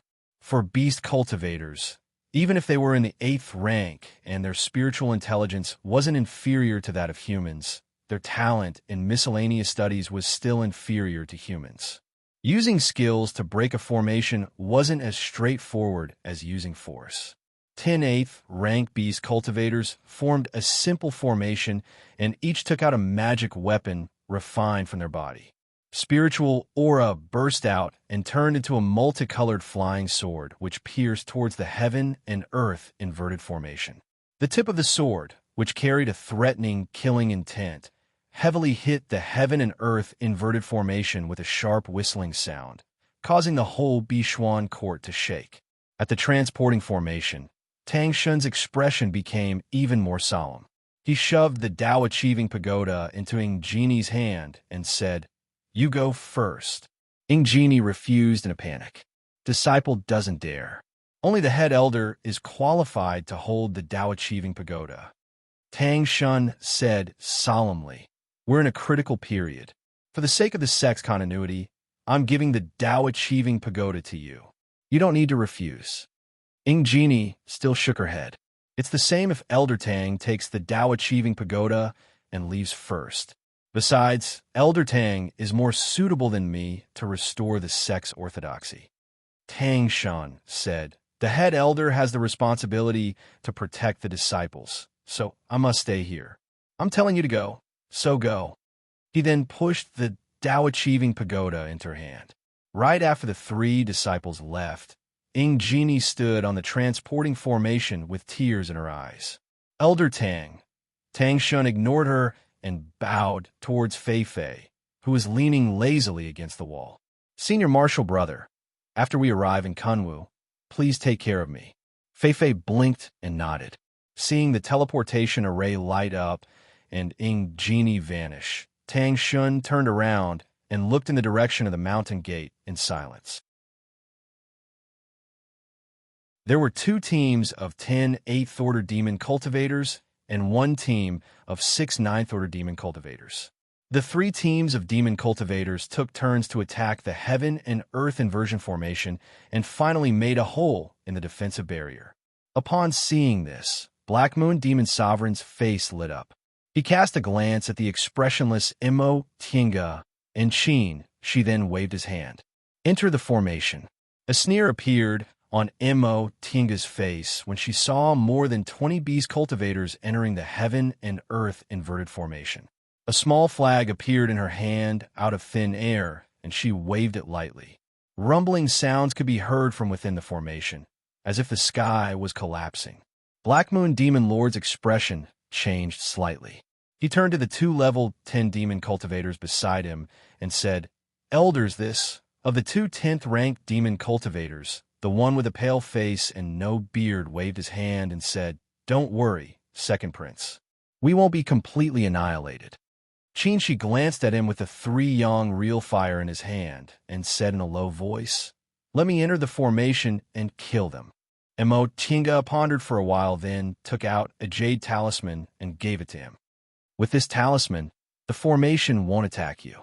Don't fight them head-on. Just kill them with the help of the formation." Qinshi chuckled. "I know. You don't need to give me instructions like a disciple." Emo Tinga was stunned and felt embarrassed. These days, when commanding disciples and controlling the formation, she habitually gave instructions like this and that, so she just said this sentence casually. "Open the formation and let me in," he said. Emo Tinga waved the formation flag, and a small hole about 3 feet wide appeared where they stood. Dark clouds rolled inside. Qinshi shrank his body and jumped down. After entering the formation, Qinshi rode the wind. He was surrounded by rolling dark clouds, and not far away, lightning flashed incessantly. He had a jade talisman on his waist, so neither the dark clouds nor the lightning bothered him, as if he didn't exist. The dark clouds blocked his line of sight, so he couldn't see anything. He waved his sleeve, brushed away the dark clouds, and descended. After jumping down from the dark clouds, he naturally looked down, but he was shocked. It wasn't the ground below, but the sky. There was a sun hanging in the deep blue sky. Did I go in the opposite direction? With this in mind, he prepared to turn around, but only halfway through, he turned back. No, it was indeed below. Above, there were several mottled pieces of land between the dark clouds. Plains, lush, mountains, and oceans. The heaven and earth inverted formation. So that's what it is. She seemed to understand. Since heaven and earth were inverted, yin and yang were probably also inverted. Those beast cultivators wanted to break the formation, but at least 10 of them died. As he thought about this, he saw a group of beast cultivators entering the formation. 26 beast cultivators, 3 9th-rank beast cultivators at the front and back, and 20 in the middle, divided into 4 teams, formed a shuttle formation, and flew slowly and cautiously. Qinshi held the jade talisman in his hand, quietly turned into a dark cloud, and slowly drifted towards this team. In normal times, no matter what he turned into, he would more or less reveal some flaws in front of these 8th and 9th rank beast cultivators. However, they were inside the heaven and earth inverted formation. Emo Tinga presided over the formation, and he had a jade talisman in his hand. After turning into a dark cloud and merging with the formation, it was impossible for him to reveal his identity. After flying for a while, the beast cultivator in the middle stopped, turned around, and said, "2 in a team, spread out and look around for strange things that might be the eye of the formation." "Yes," the beast cultivators answered. The beast cultivator in the lead said again, "Remember, if there's an accident, immediately activate the spirit chain." "Yes." The beast cultivators spread out in a team of 2 and went in different directions. Qinshi chose a pair of early-stage nascent soul beasts and followed them quietly. After flying for a while, a wretched-looking black man said, "Human formations are really amazing. The things here look real. How can we know what's strange if we keep searching?" "Yes." Another youth with a short stature said, "Human things are so strange. How can we recognize them?" The 2 beasts flew in silence for a while. The black man said again, "In my opinion, we're doing fine in Shumi Sea. Why do we have to attack humans? Humans have a lot of treasures, but our Shumi Sea is full of treasures. We don't need them." "Who knows?" The short youth said, "Who dares to disobey the sovereign's order? Besides, the leader this time is the second prince. The second prince is very interested in human things. I heard he even traveled to human territory 100 years ago. I really don't understand. There's probably some mystery. Chilants have noble bloodlines and are naturally more intelligent than us. The second prince is also the smartest among all the princes. Maybe he'll inherit the throne in the future." The youth smiled and said, "Brother Phylong came with the second prince because of this?" The black man chuckled. "If it weren't for this, who would be willing to do this hard job? Brother Jelly, aren't you? The youth chuckled and didn't defend himself, which showed that it was indeed the case. Qin Shi, who was listening from behind, pondered in his heart. Was Shumi Sea referring to the South Sea? The South Sea Sovereign's clan seemed to be fighting for the throne. Brother Philong, why can't I see clearly? The short youth muttered. That's right. The two demons turned around, only to see dark clouds rising around them, covering the surrounding scenery. Not good, the youth shouted. The formation might be activated. As soon as he said that, he and the black man were about to disperse the dark clouds. But lightning suddenly burst out from the dark clouds and covered the two beasts. Boom, boom, boom, boom, boom. Explosions rang out incessantly. Qin Shi hid in the dark clouds. Seeing that the two beasts couldn't resist the lightning, he instantly transformed into his human form. The three-yong real fire sword flew out of his sleeve, silently but flexibly circling them, and the heads of the beasts trapped by the lightning were easily cut off. After they died, the two beasts returned to their original forms. The black man was originally a sea centipede, but he was now called a flying dragon. The short youth was a fat and short loach. He put the two beast corpses back into his interspatial ring and heard the sound of fleeing not far away. The movement of the heavenly thunder formation just now was too big. 80% of the scattered beast cultivators heard it and were rushing over. Qin Shi didn't panic at all. He still turned into a dark cloud and drifted away slowly. Colorful streaks of light quickly flew over, and the two ninth-tier beast cultivators were the first to arrive. They scanned the surroundings with sharp eyes, but did not find anything suspicious. Isn't it here? One of the beasts muttered. The other beast shook his head. I did feel the fluctuation of magic here. It was here just now. The other beasts flew over one after another. A ninth-rank beast cultivator counted and said with a solemn expression, 2 are missing. Another ninth-rank demonic cultivator swept the surroundings with a sharp gaze. It seemed that they were killed here. The two beast cultivators looked at each other, and one of them said, We can't split up anymore. The other beast nodded. Let's look for them together. Then he said loudly, This formation is strange. From now on, don't split up. Line up. The ninth-rank beast cultivators still lined up in a shuttle formation in the front and the back. Qin Shi sighed regretfully. With so many beast cultivators together, it was hard for him to break them one by one with the help of the formation. When could the formation be activated? Just as he was thinking about this, the surroundings suddenly darkened. The beast cultivators were shocked. They looked up and saw that the sea began to roar on the ground above. In the sky below, the red sun was dim, and the sun was covered by dark clouds. In an instant, there were many things in the surroundings. There were sparkling and translucent hexagonal ice crystals, floating sparks, intertwining vines, and fluttering sand. When the wind blew on his face, it hurt a lot.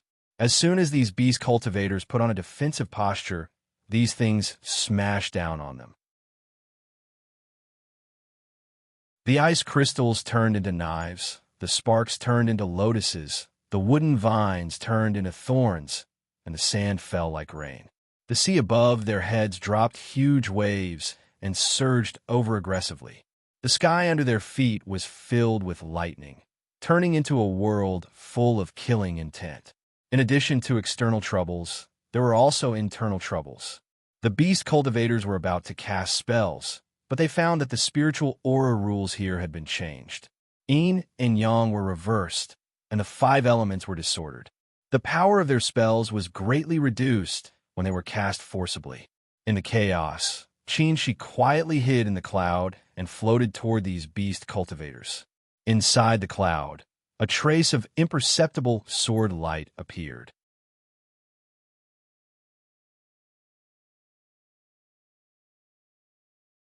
Chapter 586.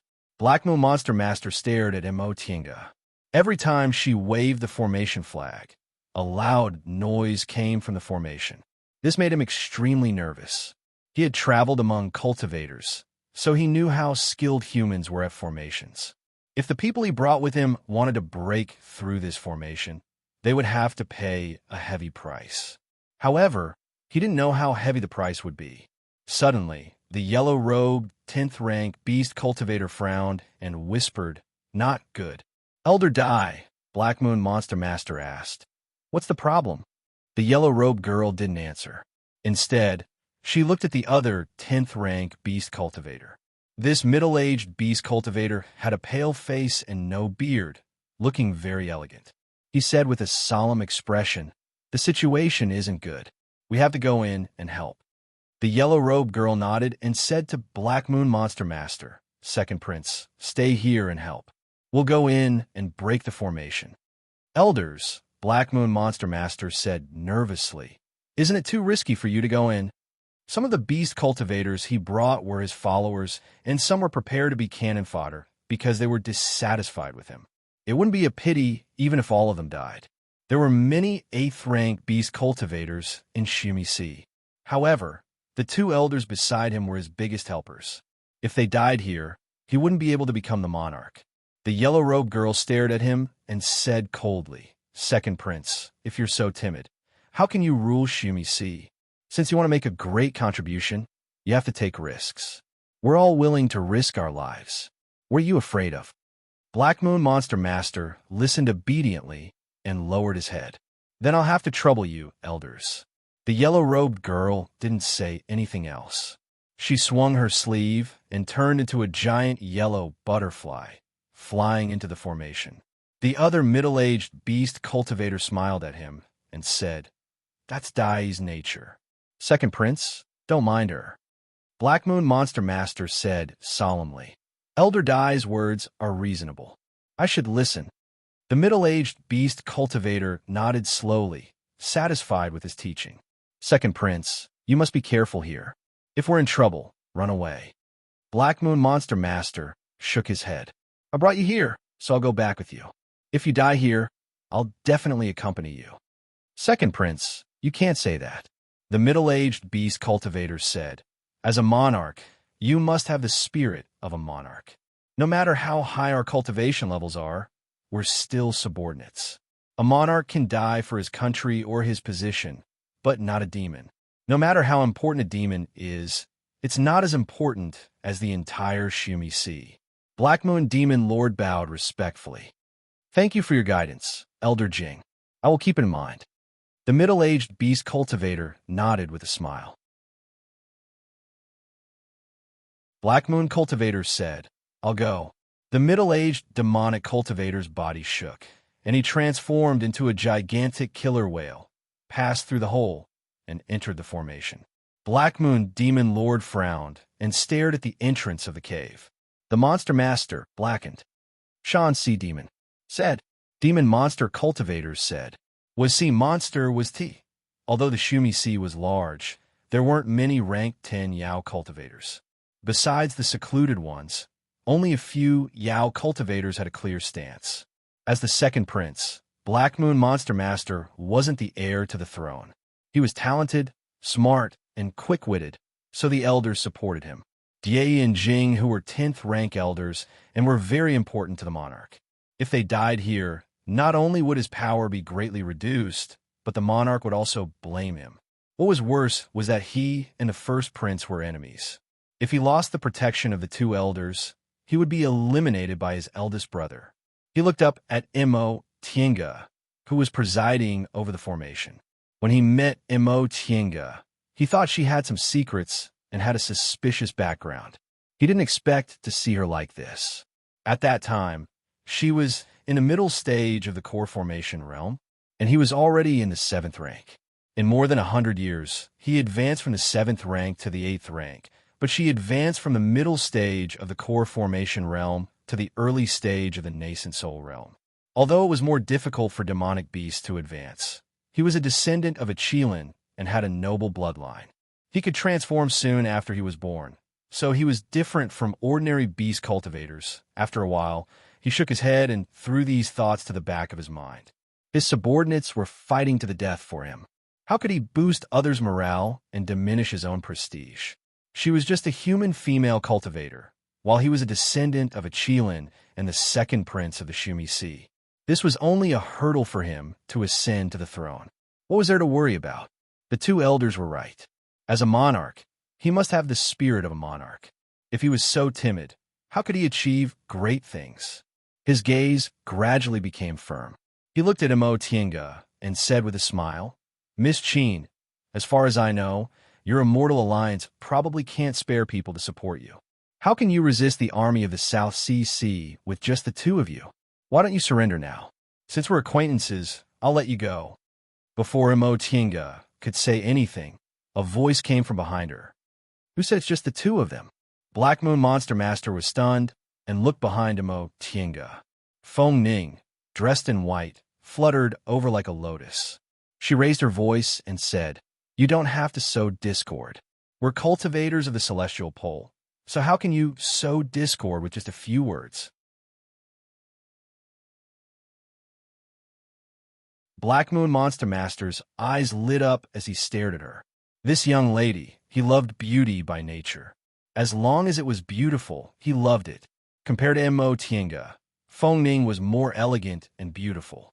Feng Ning glanced at him with a faint smile and said, Sir, your subordinates are still risking their lives in the formation. Black Moon Monster Master was hit in the head. He thought, sure enough, female human cultivators are much more difficult to deal with than monster cultivators. Before he could finish his words, he was already speechless. Now, he was no longer in the mood to love beauty. Feng Ning glanced at him and whispered to Imo Tienga, You're really bold. You only have two people, but you dare to fight to the death with just the great mountain-protecting formation. Imo Tienga smiled and cast a sidelong glance at her. Miss Feng, you really came at the right time. She emphasized the word, right time, obviously sarcastic. Feng Ning looked angry and said, You better know what's good for you. A disaster is coming. It's good enough that I didn't abandon you and run away. Imo Tienga continued to smile. I didn't say anything. Although she didn't say anything, everyone knew what she meant. Feng Ning wanted to quarrel with her, but on second thought, she realized she couldn't win, so she simply ignored her words and said sullenly, Are we just going to wait like this? Imo Tienga said, Miss Feng, you can enter the formation and fight. They have 2 10th rank monster cultivators, so I'm afraid my senior martial brother is alone. Feng Ning rolled her eyes. I'm only in the 8th rank. Early stage of the nascent soul realm. How can I compete with 10th rank monster cultivators? She almost thought she was a monster cultivator. Imo Tienga said, Who told you to fight them with real strength? Inside the formation, you won't be affected, but they have to bear the power of the formation.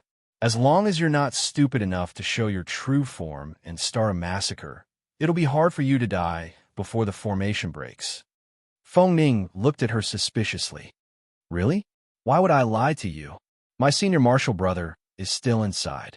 Do you think I won't care about his life? Feng Ning thought she was right, so she twisted her belt and muttered, Who told you to not have any credibility? Imo Tienga glanced at her, took out a jade talisman, and asked, Are you going in or not? Go in. Feng Ning cast a sidelong glance at her and said, I can't let you go back to Kunwu and brag about how you repelled dozens of monster cultivators from the South Sea. Imo Tienga was amused. Not to mention the two of them, Feng Ning and the great mountain-protecting formation could repel dozens of monster cultivators above the 8th rank. She was clear-headed. Feng Ning waved her belt and jumped into the formation without saying a word. Imo Tienga let out an ah and instinctively reached out to catch her, but she didn't. Feng Ning had already jumped in. Imo Tienga stopped and held the jade talisman in her hand in annoyance. How can you just go in like this? How can the formation recognize you?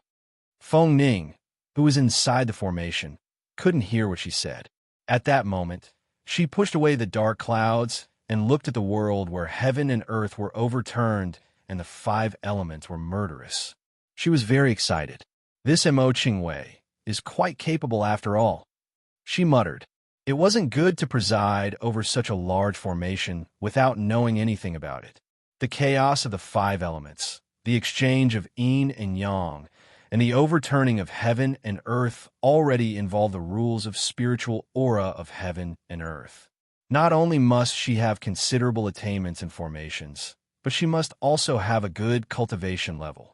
She had to be at least in the nascent soul realm to understand the rules of spiritual aura. Miss Feng, a voice came into her ears. Mo Tiange was using her divine sense to contact her. Feng Ning wandered with the wind and answered casually, "What's wrong?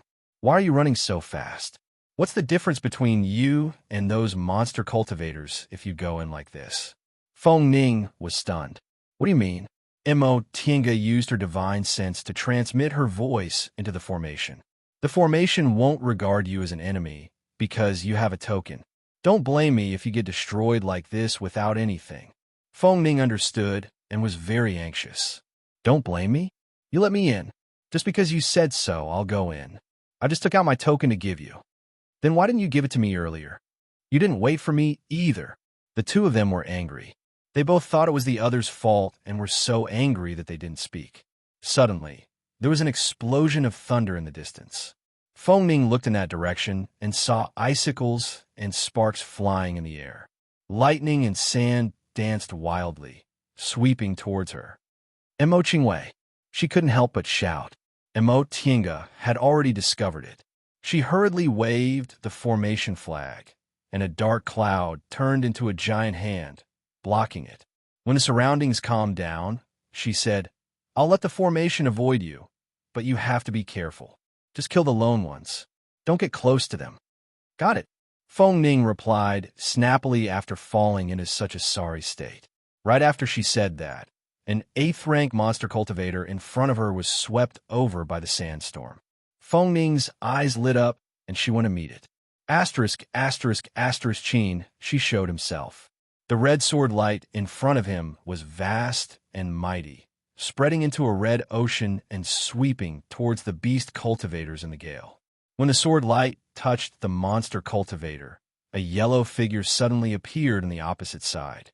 It flashed in the air, and yellow powder and wine flew towards the sword light. Seeing that the sword light was blocked, Qin uttered an "huh" and fixed his eyes on it. He saw that the giant yellow butterfly in the air had turned into a girl in yellow, standing in the air with a cold and arrogant face. On the other side, a huge killer whale swam over slowly, stopped beside the girl in yellow, and stared at Qin with its huge eyes. "Jie, keep him busy."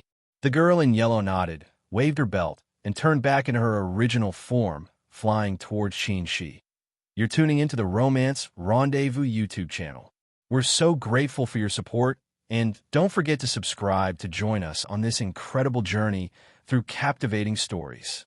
Your generosity through donations truly makes a world of difference, as it's the primary source of revenue that allows me to expand and enhance this channel for you.